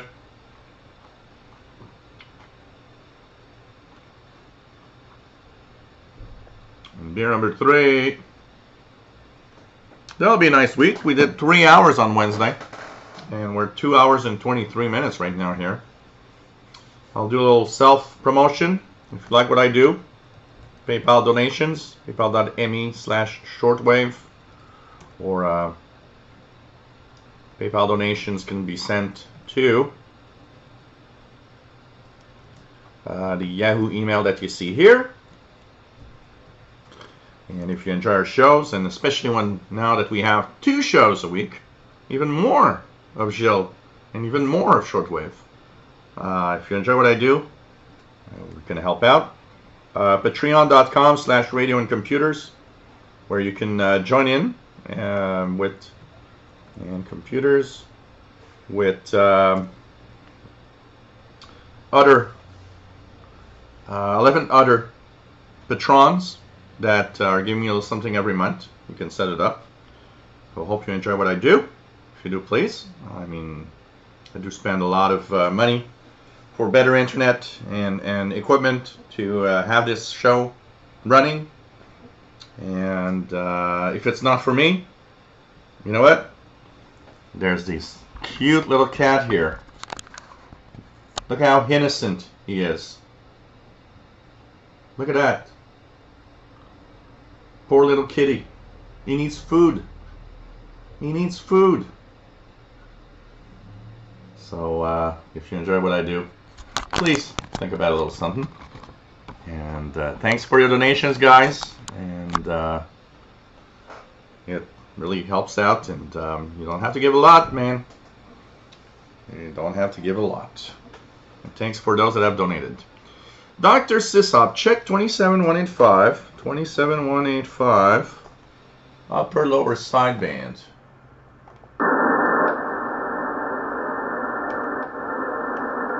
Nothing?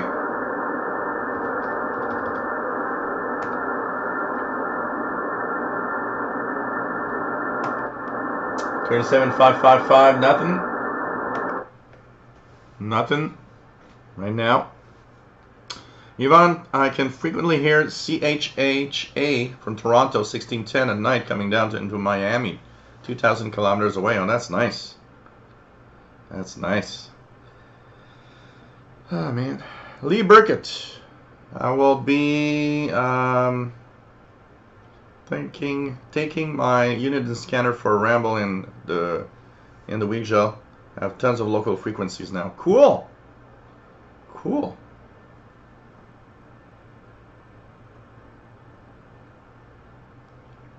Keegan says nothing on 9475. Yeah, pretty much the same thing here, Matt. I like 5085 for a couple of things. The music they play sometimes, you know, when I want to listen to shortwave and there's really nothing interesting and I don't want to tune around, I'll do 5085.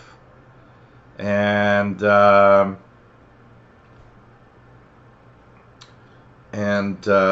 there's also on Wednesdays they have the ham radio show, and I believe on Saturday night they have a new show, some show about radio also.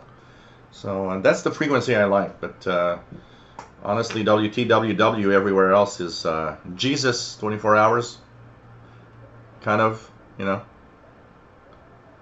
Todd Schmidt, I'm trying to save and get the SDR that Jill recommends. It comes from England and it sounds $135, I believe. Yeah, if you're talking of the SDR Play RSP1A, you'll be really happy. Save and get it. You'll be really happy. Take care, my friend Gerf, and nice to have you on board, my friend. GERF. Too early for 5085. I think. Forget when they sign on there. Let's check it out. 5085. It's no, there's nothing here. It's not on the air yet. But I am getting Cuba. Very weak Cuba. There's a radio teletype signal here on 5338. That is encrypted, I believe. Anything else there in the bands? I'm starting to hear what Brent was listening to. Shannon Vomit, 5505 upper sideband. 5505 upper sideband.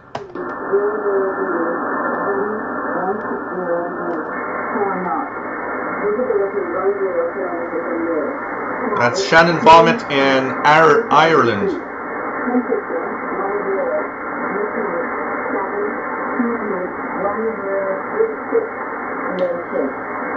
Take care, Kishescape. It's nice to have you on board.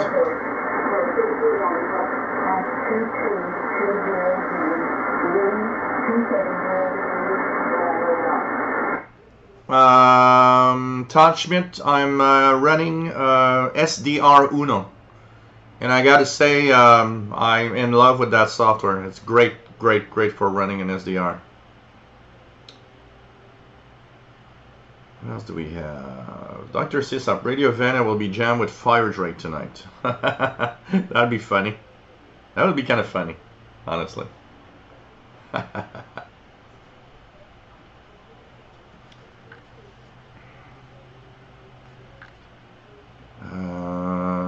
But you know what? I remember once Radio Havana, Cuba, using a frequency of Radio Marti, and they had not turned off the jammer, and Radio Havana, Cuba was actually jammed by itself. Michael Nets, yeah, Brother Stare still everywhere, pretty much. Vince Perrault, nice to have you here. Don de Dieu, bon choix, Smarties, I'm not sure. Yeah, well, you know, I never eat that stuff, but it was there, you know, it was there. Nice to have you here, Vince.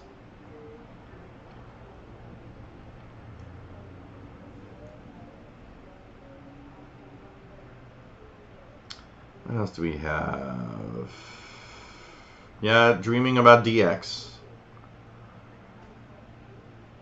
Matam Valley, seeing some Japanese calls on 20 meter FT8. It's the time of year. It's pretty much the time of year, the time of the day here that I'm getting. And you're in the West Coast, so it's easier for you. But around this time is usually when I hear either Japan or Australia on the 20 meter band, even 17 meters. Jeff Barrett, nice to have you here. Moses sends his best to Mr. Paul. What do you think about a ground or counterpoise for shortwave? Yes.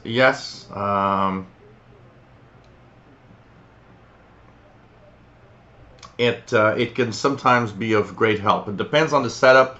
It's not always. It really depends on how your setup is done, honestly. Because yes, it can help greatly. It can even reduce noise in some cases. But it always depends on your setup, the way the setup's done, for it to work well. Radioactive, Gilles' version of Think of the Children. Kitty needs food. I can't try WCBS 880 because I got a filter on that antenna, so medium wave doesn't come in. But I will try it on my icon here. Man, I got that sloper is really noisy. Let's try it on the XH data. How about it? So 880. Look at that, guys. This is Spain, and the antenna is totally collapsed.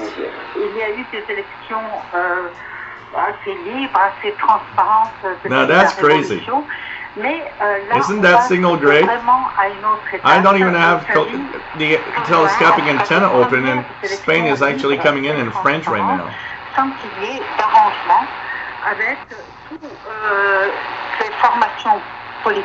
This is Spain in French. 96.90. This is so funny.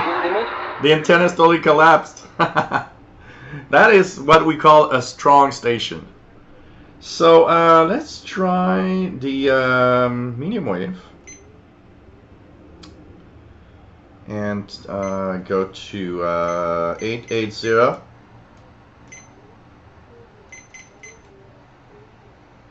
There's a lot of noise here, so I'm not sure.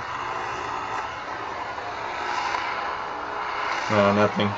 But on the icon with the sloper, I could hear it in the noise. I could hear WCBS in the noise. Here it's probably too noisy, honestly. Man. Yeah, Brother Stare needs to be gone for sure. Bobby Burgess, any radio stores online that does financing? Oh wow, I don't know. I really don't know. I've never seen of a shortwave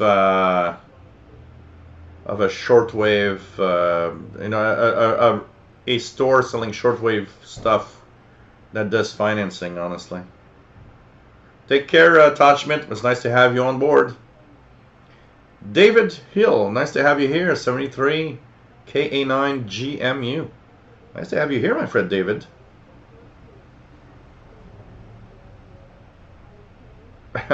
thought that RHC was self-jamming. Yeah, it does happen from time. Vince, 7315, very good reception in De Montagne. 7315.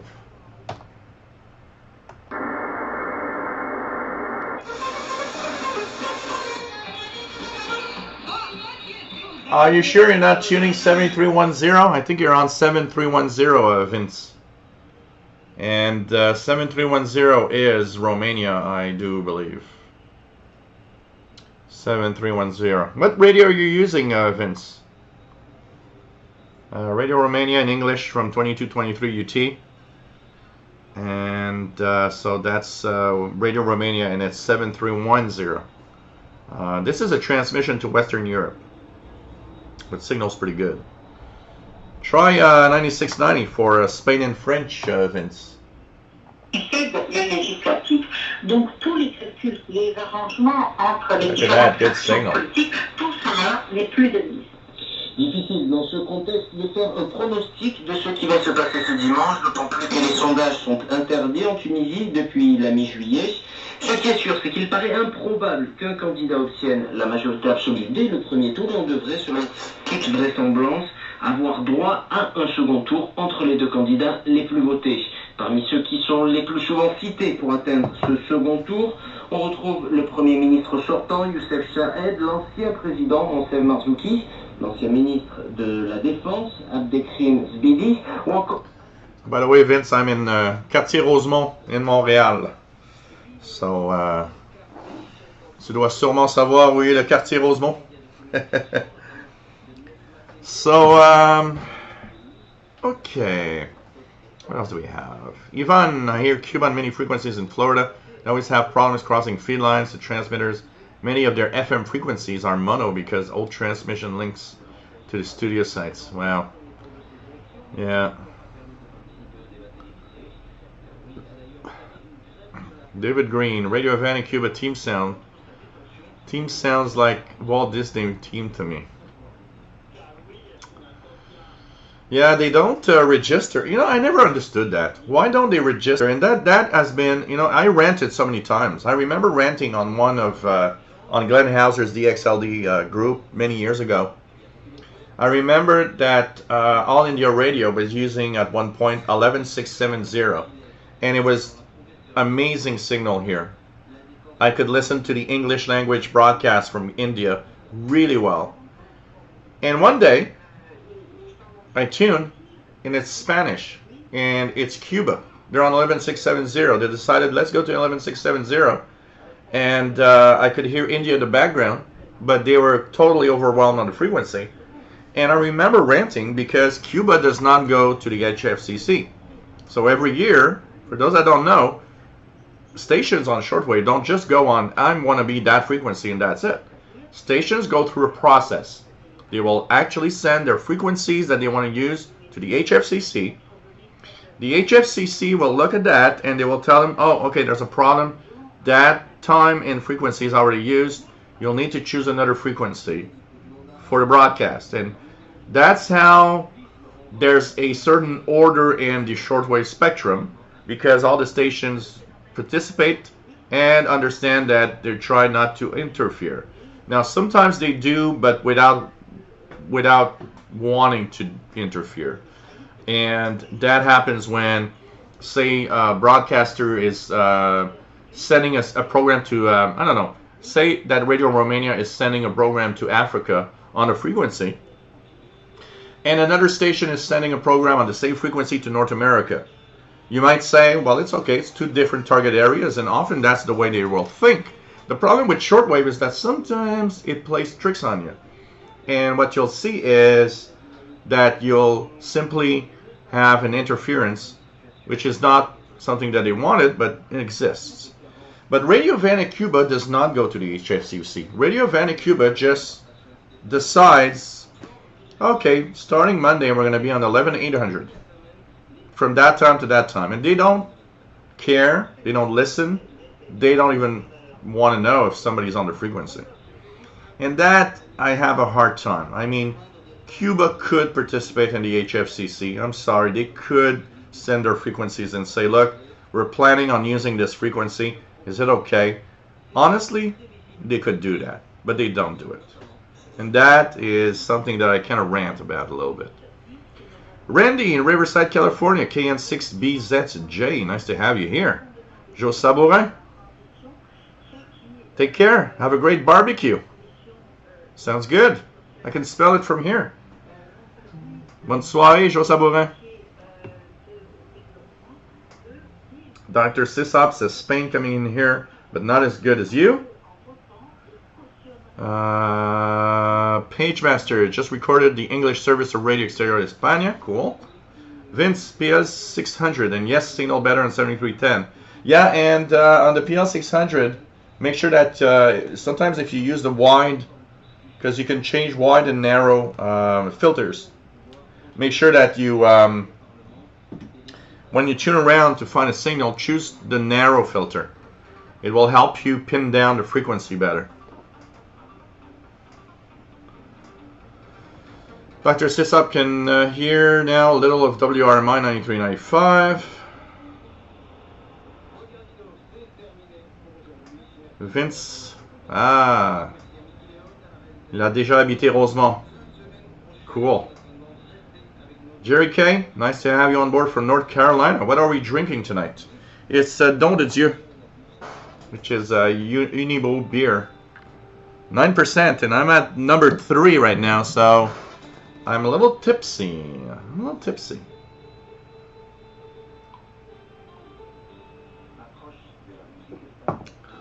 Hey Rob, no problem. I know a lot of people don't understand or don't know exactly how it works. And you know, there is, so HFCC is the High Frequency Coordination Committee. And for example, we are heading towards a new scheduled season at the end of October. So stations have started to submit the frequencies and the times they're going to use. And if you go to hfcc.org, very often you can have already an idea of what frequencies and times will be used for the new schedule seasons, because they have on the public page a list of all the transmissions, times, frequencies, stations everywhere, and it's very detailed. I mean, you got not only the station and the times and frequencies, but you also have the frequencies, the transmitter sites, the power used. There's a lot of details in there, and it's kind of nice for that. And this is something that is really, really cool to check out. And you know, at the beginning of a new schedule season, we're always kind of a little lost because all of our you know, websites that we use for frequencies and times often are inaccurate. And because of that, well, sometimes we don't really know where our stations are. Well, for that time, you can at least use maybe the HFCC list, see where your favorite broadcaster is. But they do that to coordinate, because they have to. I mean, if everybody would just, you know, this is what I'm going to be on that frequency at that time, and who cares? There would be a, you know, so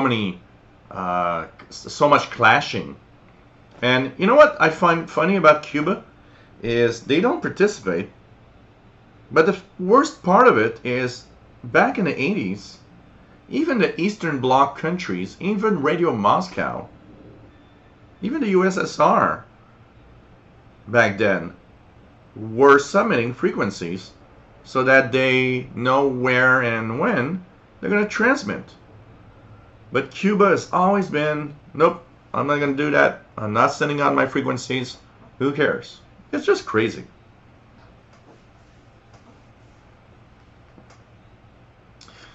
Radioactive is getting, so fast load, you got some too, some don de Dieu. Cool. Cheers, everybody. Cheers, fast load.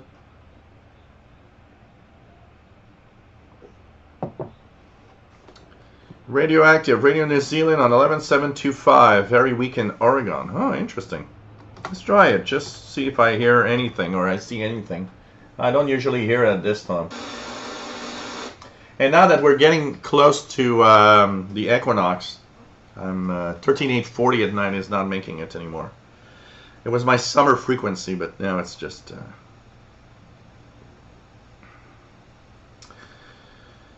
Dr. Sisab grunting Eton satellite is excellent filter, goes to +6, unlike others that go to +3. Keegan 9690 is S3 out of S5, S2 out of S3 or out of S5, now S4 out of S5, peak. Shelly Sykes, nice to have you, Shelly. I don't understand any of it, but I like listening to you all talk about it and read the chat. Though I don't understand what that says either. And my phone is ringing, and you guys are probably hearing that buzzing from my phone. So, nice to have you here. No, it's not your phone ringing, guys. It's my phone. So you're watching the Shortwave show, and hope that you enjoy our show today. Just looking here, I want to say hi to John Fisher, KC1FTJ in Massachusetts. Always nice to have you here, and hope that everybody is having a great time watching the show. So just once again, I want to mention, while there's everybody there and maybe some people that weren't there earlier, 2 shows every week we have. Wednesdays, North America, South America, it's 8 p.m. Eastern, 5 p.m. Pacific, or 0 UT. We are live on Wednesdays. And Friday, 20 UT, regular time. And so 2 times a week starting this week. I think that's a lot of fun, and a lot of people have a lot of positive comments, and a lot of people enjoying the fact that we are live on Wednesday also now, and it makes it easier for everybody in North America. We reach a little bit more of an audience that can't watch on Friday because of the time that we choose. Friday is nice for Europe because you guys in Europe have a better chance at 20 UT to actually tune in. So it's kind of nice. Matambale 11780 Radio Nacional de Amazonas, Brazil. Let's check that out. And here it is.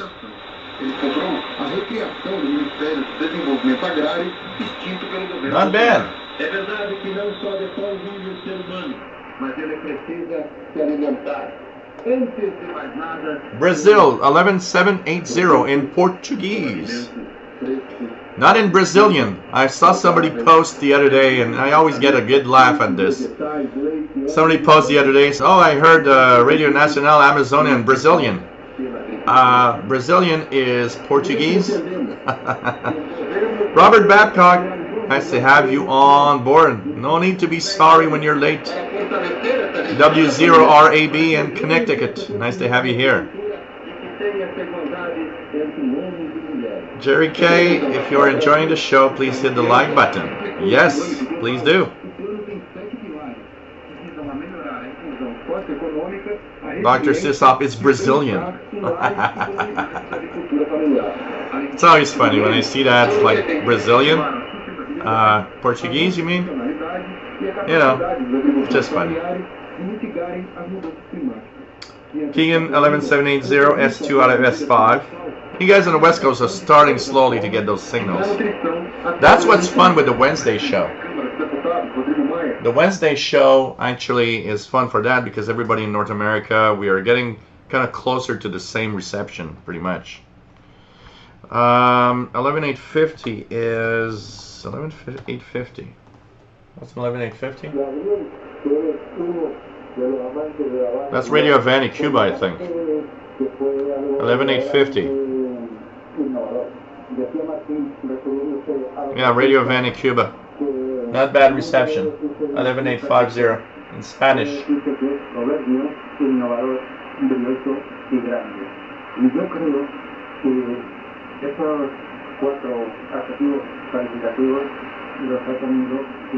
So 11850 Radio Havana, Cuba. That's You know, the sun is setting in about half an hour here. You know what? Maybe we could check for the buzzer just out of curiosity. The buzzer 4625.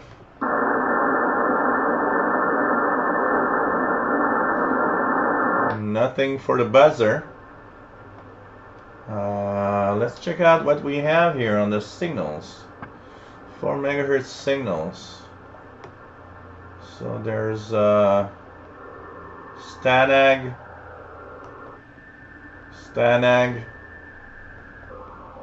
the teletype.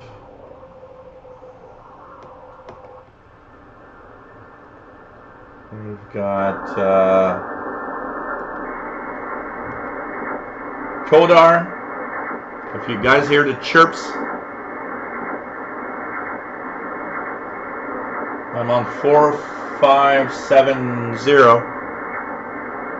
They are also on 13 megahertz. The little chirps that you hear there is Kodar. They are a set of radars across the East Coast, and they actually check for the size of ocean waves. That's the little chirping you see here. And there's a set and a series of different. Yeah, the buzzer is 4625, upper sideband. It's mostly upper sideband. I mean, you hear the bzzz of it when you're in AM, but it's technically meant to be upper sideband.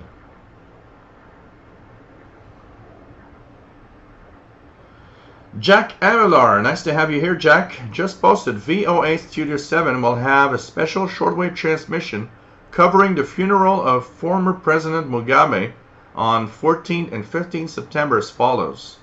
Thanks for sharing. Really, do we really need a special coverage for that asshole that was a dictator in his country? But still, I know. Still.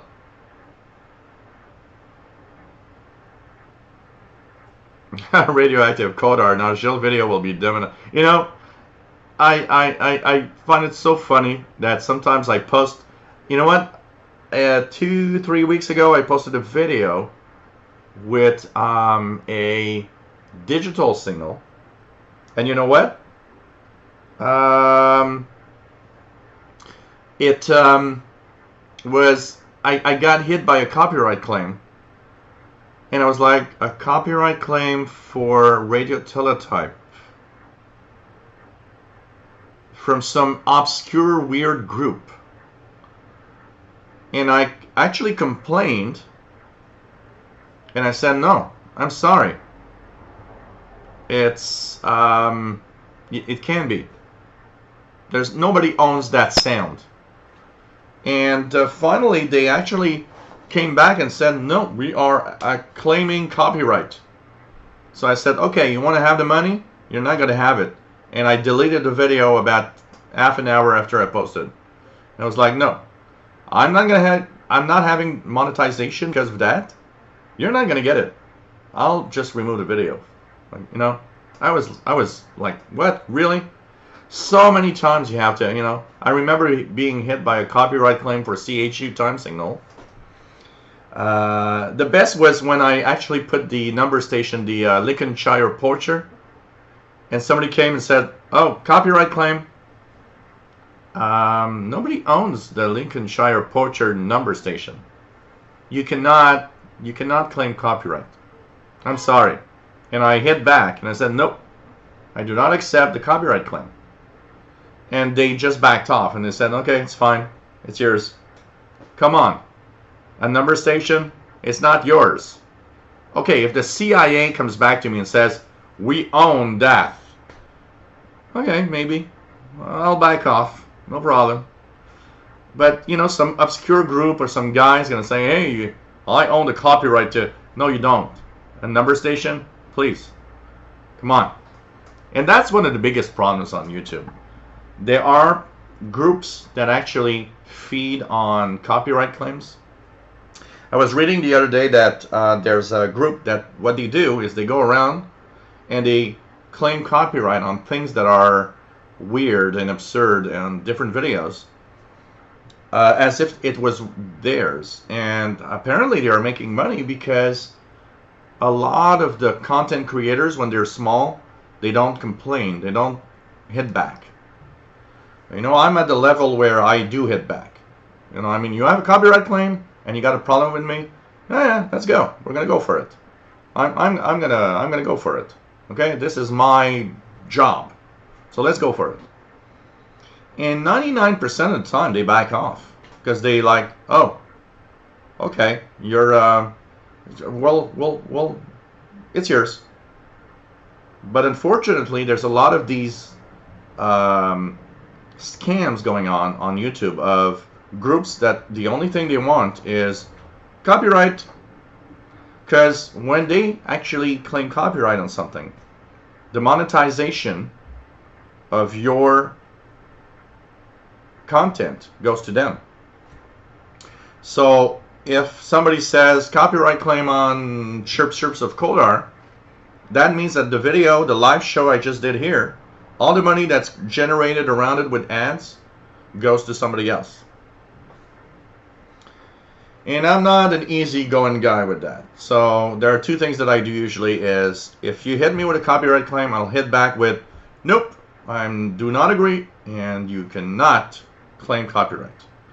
Most of the times, like I said, I win. Most of the times they just back off because they see that I'm not gonna just stay there and do nothing. And if they win, well, what I do usually is, okay, I'm not making money off of my video. Well, you're not gonna make money either, and I just delete it. On my tech channel, I've had at least a dozen claims of copyright from Microsoft.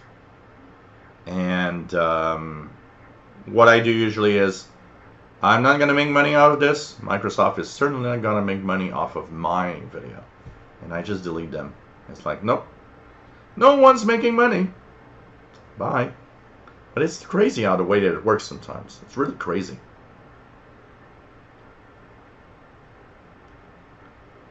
It's really crazy. Bob T, nice to have you on board from a very warm Northeast Ohio. Where did our fall weather go? You know, next week we're supposed to be in the 80s. We're going to be in summer weather next week.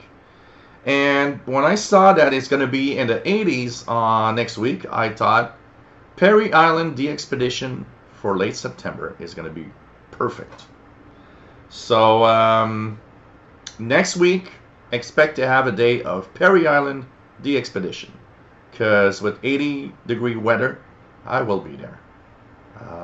You know, and it's time to do it because, you know, at some point we're just gonna, you know, we're gonna wake up one morning and it's gonna be cold and it's gonna be winter and it's gonna be like, okay, for the next 6 months we're doing radio inside. But nice to have you here, Bob. WF7I Homebrew, nice to have you on board from Virginia. Thank God it's Friday. Yeah. Yeah, the buzzer UVB 764625 is near St. Petersburg, Russia. The transmitter is near St. Petersburg, Russia. You know what, Dr. Sisop? Not totally. If you go on CHU Canada webpage, it tells you that you cannot do audio or video of CHU time signal because they don't allow it to be done.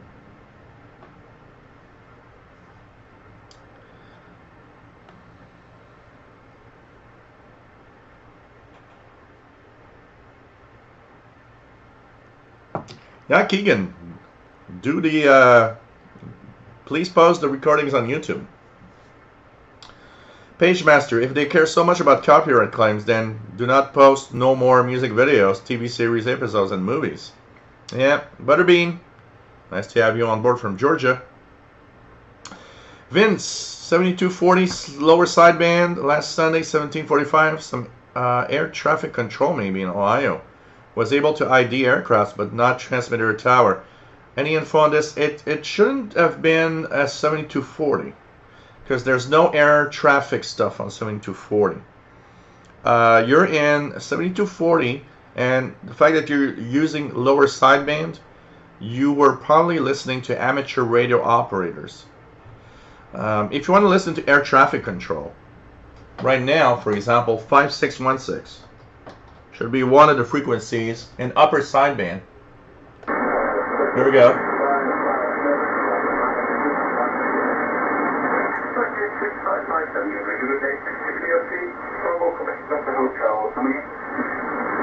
So 5616, Gander radio, and these tones are cell call or selective calling.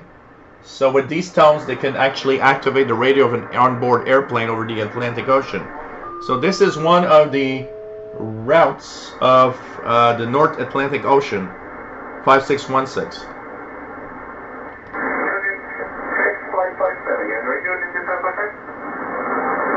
And this is Gander. This is Gander, Newfoundland, Canada, aeronautical frequency 5616 upper.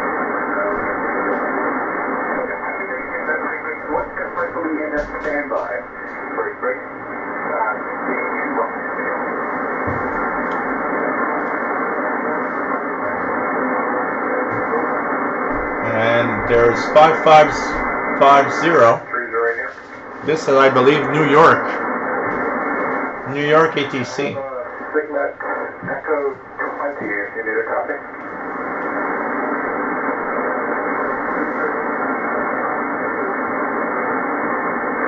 Copy Signet Echo 20 is 5550 upper sideband.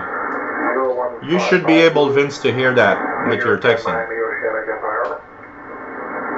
Some thunderstorms observed at 2155 Zulu.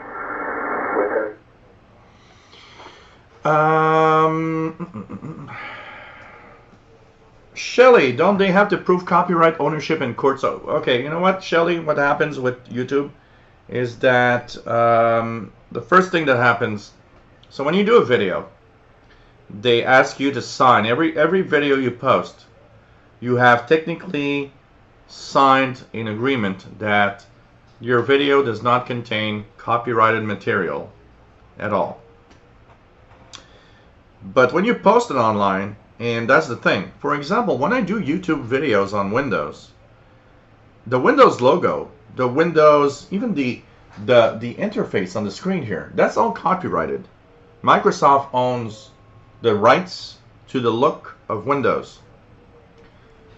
So technically, you're posting something that is copyrighted. But of course, they don't care because they understand that the more that you talk about the stuff that they do, it's kind of some free publicity for them. But so you do things like that, and what happens is the first layer is somebody will come up. So for example, like these trolls I was talking earlier, they will come up and claim copyright. One of the biggest problems on YouTube is that if you're a very small content creator, you don't have the money to fight. So usually what's going to happen, you're just going to back off. Now, YouTube does have a program for that. For example, I've used it once on my Windows channel. YouTube does have, when the copyright claim is serious, you can ask YouTube to represent you legally. YouTube has a service for that. But it has to be done in a certain way. It has to be done in a very serious way. It has to be done in something that really is going to be bad. So in my case, what it did is that it stopped monetization totally on my channel. I was not generating money anymore. So what they do is that when it gets serious, in that case, monetization removed from my tech channel is a big deal. So you can use that and say, okay, I do not accept that claim, and YouTube does have some kind of representation. Usually, in that case, that's what happened, is that when YouTube goes and says, okay, we are representing our YouTuber, you know, the official Windows channel, because we think that what you're doing is not right, now they usually back off, because that means there will be a legal battle there. And YouTube continues adding the monetization, but it keeps the money in a place where, okay, we'll have to wait to the outcome of that. The thing is most copyright claims scare everybody. You know, it is intimidating because you get an email that says, oh, by the way, you have been hit by a copyright strike and blah, blah, blah, blah, blah. And it scares most content creator, especially when it hits your monetization.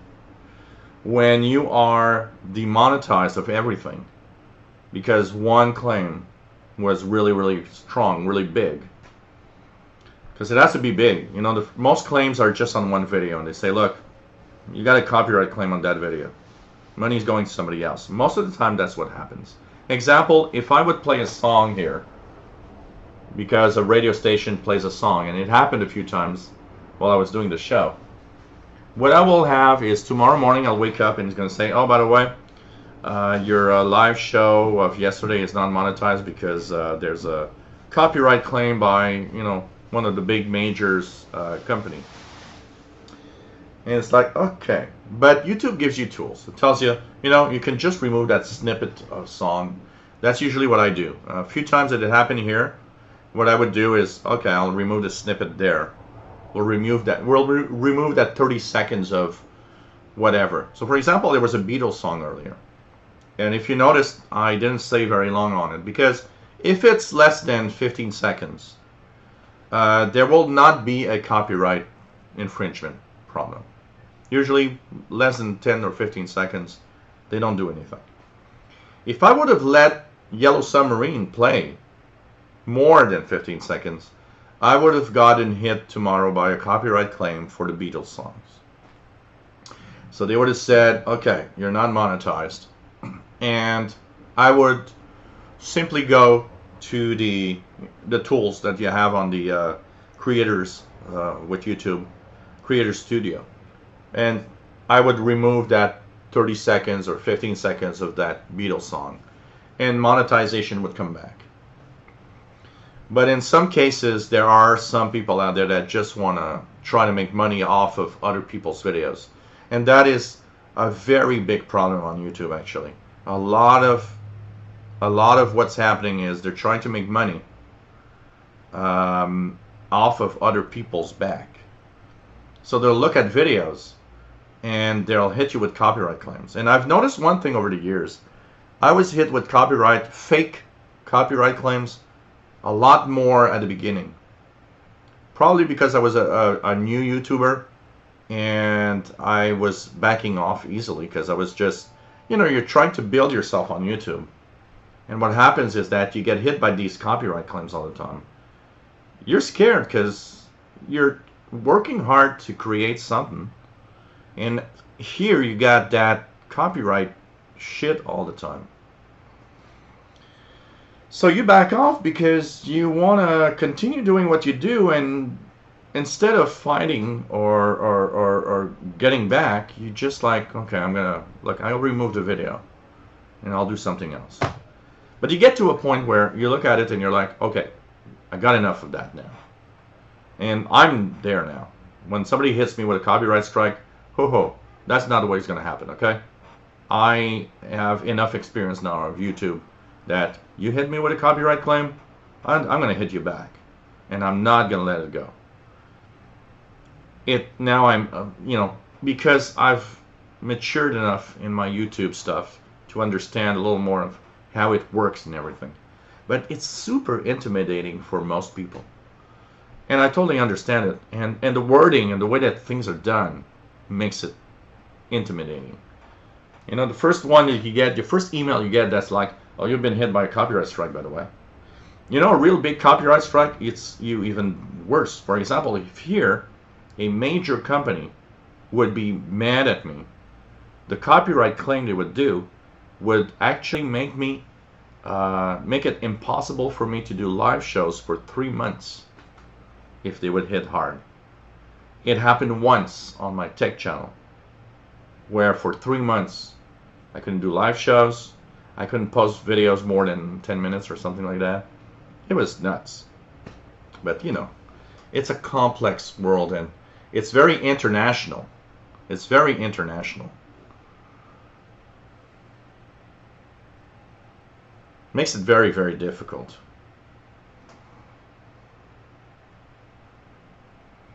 Oh, Keegan, 11930. It's yeah, Radio Marti. You're probably hearing the Cuban jammer. Cuban jammer. Kimberly, K6YYL. Nice to have you here. Pretty cool. Yes, Dr. Sisop, do it. Do it. Skateboarding 118, 11700. 11700?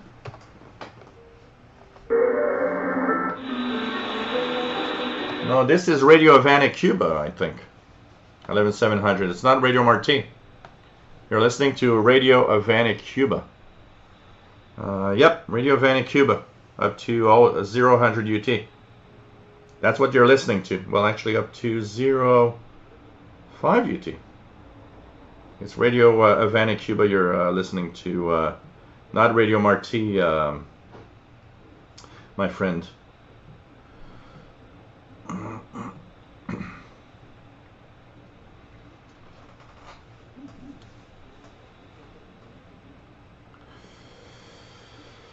Dr. Sisop, notice 8 megahertz, nothing there. Who's using that part? There's a lot of stuff in the 8 megahertz range. There's a maritime band. There's the aeronautical band. I hear a lot of stuff on the 8 megahertz aeronautical. There's a lot of maritime channel markers, or you know, like for example 8424 upper sideband. Let's go there. So 8 megahertz. Little teletype. Stanag.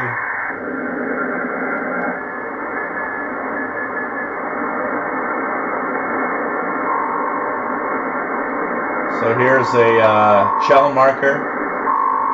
TAH, Turkey. Look at that, Morse code. TAH. I'm on 8430 upper sideband. I think it's 8432 CW. So that's a maritime channel marker from Istanbul, Turkey, actually. That's what you're hearing there.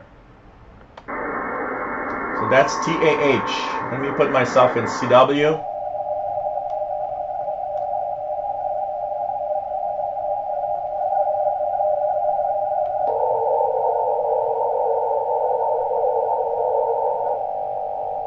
A431.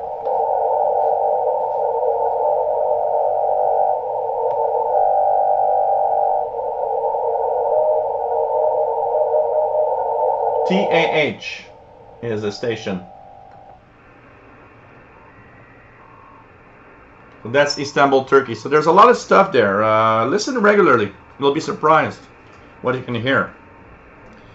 Bob T. Joe, when I tune frequencies roughly 2,000, 3,000 kilohertz, I usually hear a revolving electronic sound. Do you know what this might be? It sounds like some kind of transmission as opposed to interference. You might be hearing some stanag. There's some stanag on that frequency range. Is it all around the clock? Also, you got to check that out to make sure that you're not getting some local noise from a device, because that could sound like electronic sounds also.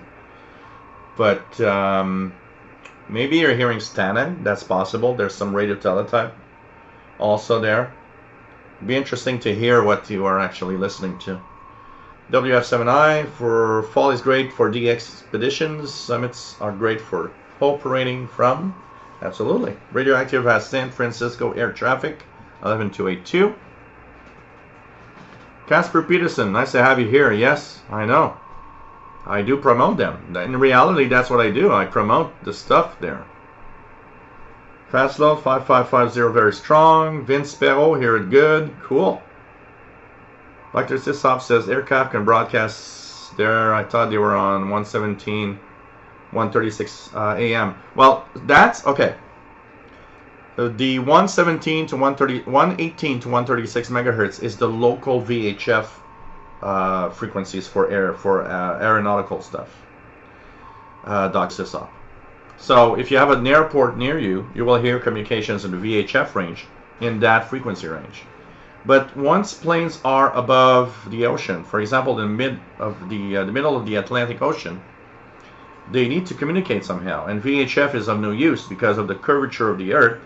If you're in the middle of the Atlantic Ocean, you're not going to get into New York. So that's where HF is, and it comes into play. That's why we hear aeronautical frequencies on the shortwave transmissions.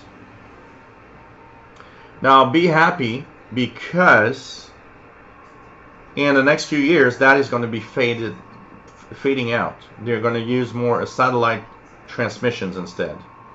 And so at some point in the next few years, we probably won't hear any more airplanes on the shortwave band. So if you're a fan of aeronautical comms, listen now, because in a few years it might be gone.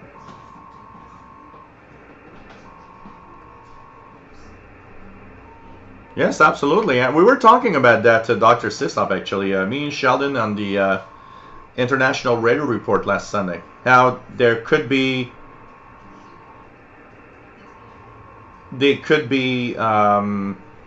expanding the FM band now to have more stations, because here in Montreal the FM band is totally, totally full of stations. What else? Dr. Sisop, how can you edit a live video they flagged you for? Well, once the video is over, the video itself is recorded and saved on YouTube. So it becomes a regular video you can watch. So when you go to the YouTube Creator Studio, you can actually edit any part of the video you want. You can do a lot of stuff. YouTube's Creator Studio has really come a long way. It's much more powerful than it was before. Hey, Brett Wayne, nice to have you here from Salamanca, New York, KC2NXP. Pretty cool.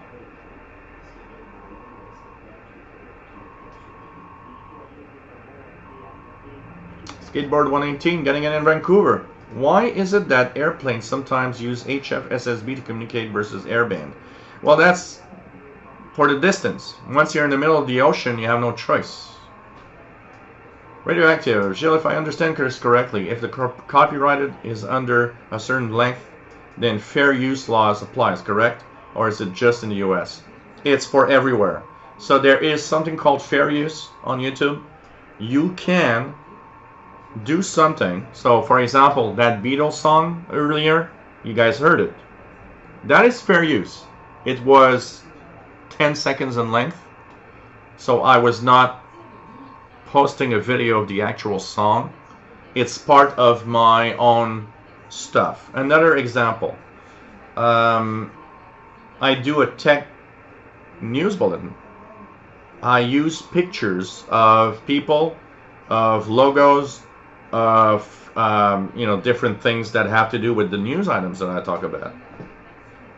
Fair use. I am using a copyrighted item. So for example, if I talk about Intel and use their logo, it's copyrighted. But because I use it in a way that goes with the news that I'm talking about, the company, it becomes fair use. Intel cannot come back and say, oh, copyrighted. Nope, it's fair use. Another example, there's that guy that did videos that ranted about me, and I did complain just to see what happens, and YouTube came back and says, well, yeah, I did use 10 seconds of your video, but then he talks about whatever he wants to talk about of you. Fair use. It's like, okay. And fair use has to apply, because if fair use was not there, you would not be able to see anything in the news bulletins on the channels, on TV channels, because they would not be able to use images to talk about something. That is international. It's not just in the US. Electric Rider, nice to have you on board. I streamed the game Battlefield 4 and people actually claiming the company's music in the actual game. That happens very often. And games are a very unique thing. There are, for example, on my, I don't do anything anymore on it. I have a retro game channel. I got copyright claims for some of the Nintendo games. Copyright claims. some companies are very, very hard on that, and sometimes you can't do anything. Dr. Sisop, what is the worst they can do on you to you on copyright? Delete channel, then they make new channel again. I've seen it before. Copyright claims usually will disable monetization, but your channel will stay intact. It's just that you're not making money anymore out of it. The company is making videos out of it, making money out of it. Sorry. Shutting down a channel requires you to have done something that they don't like, and they will ask for it to be removed. It happened to me once, and I know it's Microsoft that complained about it. And I understood that I had to be careful with what wording I use when I name a channel and when I do stuff. Now, if I really wanted, that channel was not giving me enough money to do anything. I just let it go. If it would have been a channel where I make, lots of money, I would have fought it out as hard as I can. But most of the time it's mostly, well, no, you'll just be, sometimes it's blocked, like Keegan says. For example, I did a live show once that had a song in it in the background while I was talking, and they flagged it. And it said, oh, copyright, this video is not available in many countries around the world. So people were actually coming back at me and saying, hey, your live show from yesterday, it's unavailable in my country. It says this video is unavailable in this country because of copyright. And I had to go back and remove snippets of stuff to have it back to normal.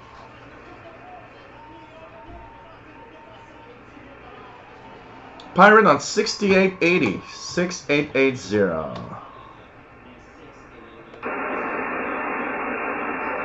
I got nothing here, but they were on 6880 earlier. Rodrigo's got 5505 Upper Sideman, which is Ireland.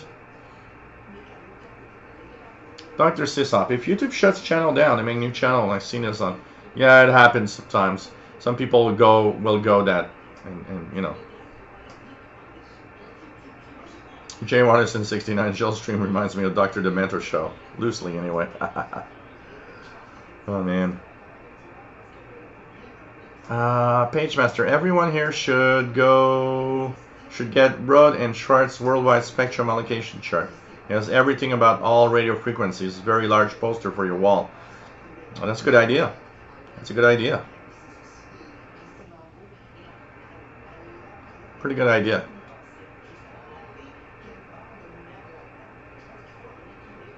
Okay, anything else here?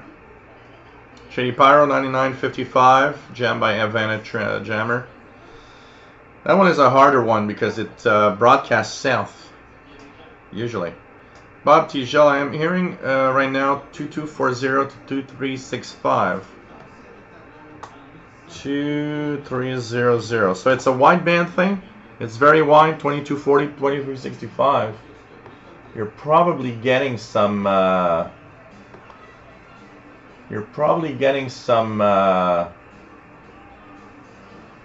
Some local interference, probably. Probably. $2749. Halifax weather, Nova Scotia, Canada. 2749 upper sideband.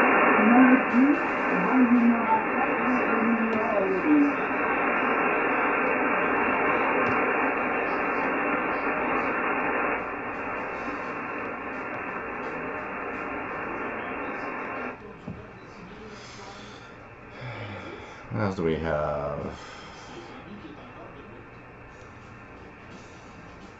Matam Ballet, great on 80 meters, just use 240 meters.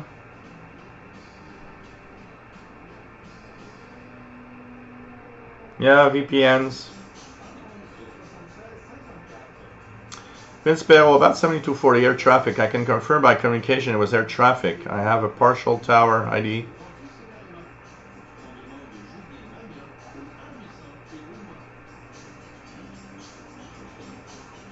The only thing I would say with that is that hey, look at that, guys, just 4624, just below the buzzer.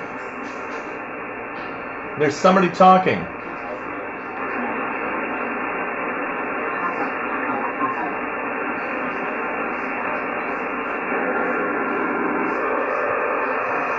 And some digital stuff. I don't know if it could be a Mars communications net or something. That's interesting. But there was some talk there. It seems to be 4623.5 upper sideband. Just below the buzzer.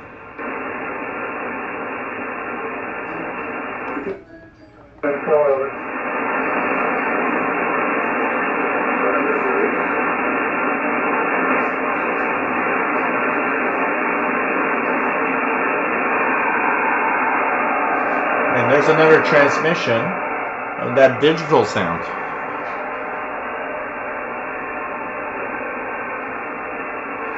Four 623.5. So that's that digital stuff. Take care, Matt. Always nice to have you on board.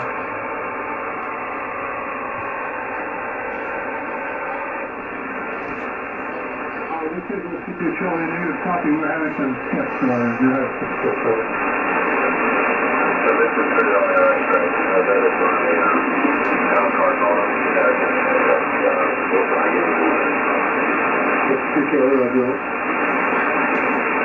That's kind of interesting. Some kind of communication there. I don't know if it's Mars military affiliate radio system or something. But so Vince, 7240 is an amateur band, so there shouldn't be any communications from air traffic.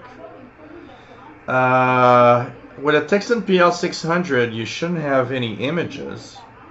So I would be curious to see what you were receiving. There's a lot of ham nets there. Could it be you were listening to a amateur radio net that talks about aircrafts and air traffic control? I don't know. Because the other thing that could happen would be that you would have an image of another frequency pop up on 7240. But you were in lower sideband, and that confirms to me that it's an amateur signal because all air traffic is upper sideband. And 7240 40 meter band amateur is lower sideband. So maybe you are thinking it is, but in reality it could be ham radio. But you know, not being there and not knowing exactly what you heard, it's just a guess. So we never know. You never know. But it'd be interesting to know what you heard there.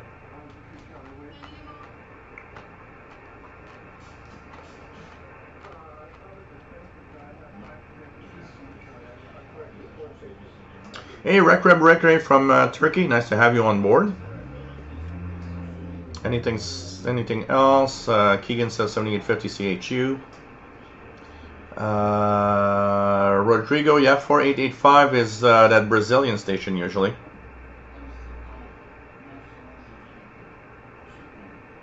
PSJ 88800, nice to have you here. PageMaster, November 2016, the Spectrum Monitor has a good article on Kodar. I have to check that out. So hey guys, we did 3 hours 30 today. Pretty good, eh? So we did 3 hours on Wednesday, 3 hours 30 today. Not bad. So we're gonna say goodbye for tonight. Remember that we will have 2 shows next week as usual, as we are now having 2 shows. So Wednesday, 18th of September, we are going to be live at 0 UT. Thursday, technically, that's 4 p.m. Eastern, 4 p.m., 8 p.m. Eastern, 5 p.m. Pacific on Wednesday evening. So hope you enjoyed that and you watched the show. And of course, we'll be back next Friday, 20 UTC. That's Friday the 20th of September. Check out for Pirates tonight. It's Friday the 13th. You never know what can happen. Thanks for everything. It was nice to have you on board. And always nice to have you here. You know what, Vince? Maybe you were hearing some kind of net with weather reports and stuff. It'd be interesting to hear that. Be very interesting to hear that. So, Circuitous Vibes, nice to have you on board. Take care. Take care, everybody. Hope you enjoyed the show today. It's nice to be here. 3 hours, 30 minutes. We haven't done that in a little while. And remember, guys, PayPal donations appreciated. If you like what I do, if you want to support me in what I do, paypal.me/shortwave, or the PayPal donations can be sent to the Yahoo email that you see here. It's much appreciated, helps me out, and hope that you enjoy the show. Take care, my friend, and always nice to have you on board. And of course, yes, Patreon, patreon.com/radio and computers. Just be careful the way that you set it up. Always nice to have you on board, everybody. So hope you enjoyed the show. See you next week, guys. And stay safe. Always fun to be here. And it was kind of fun tonight. And I'll probably be continuing the listening of Shortwave after I eat something. Take care, my friends. Love you all. Stay safe. And have a great weekend. See you next week, Wednesday and Friday on the channel. Bye-bye.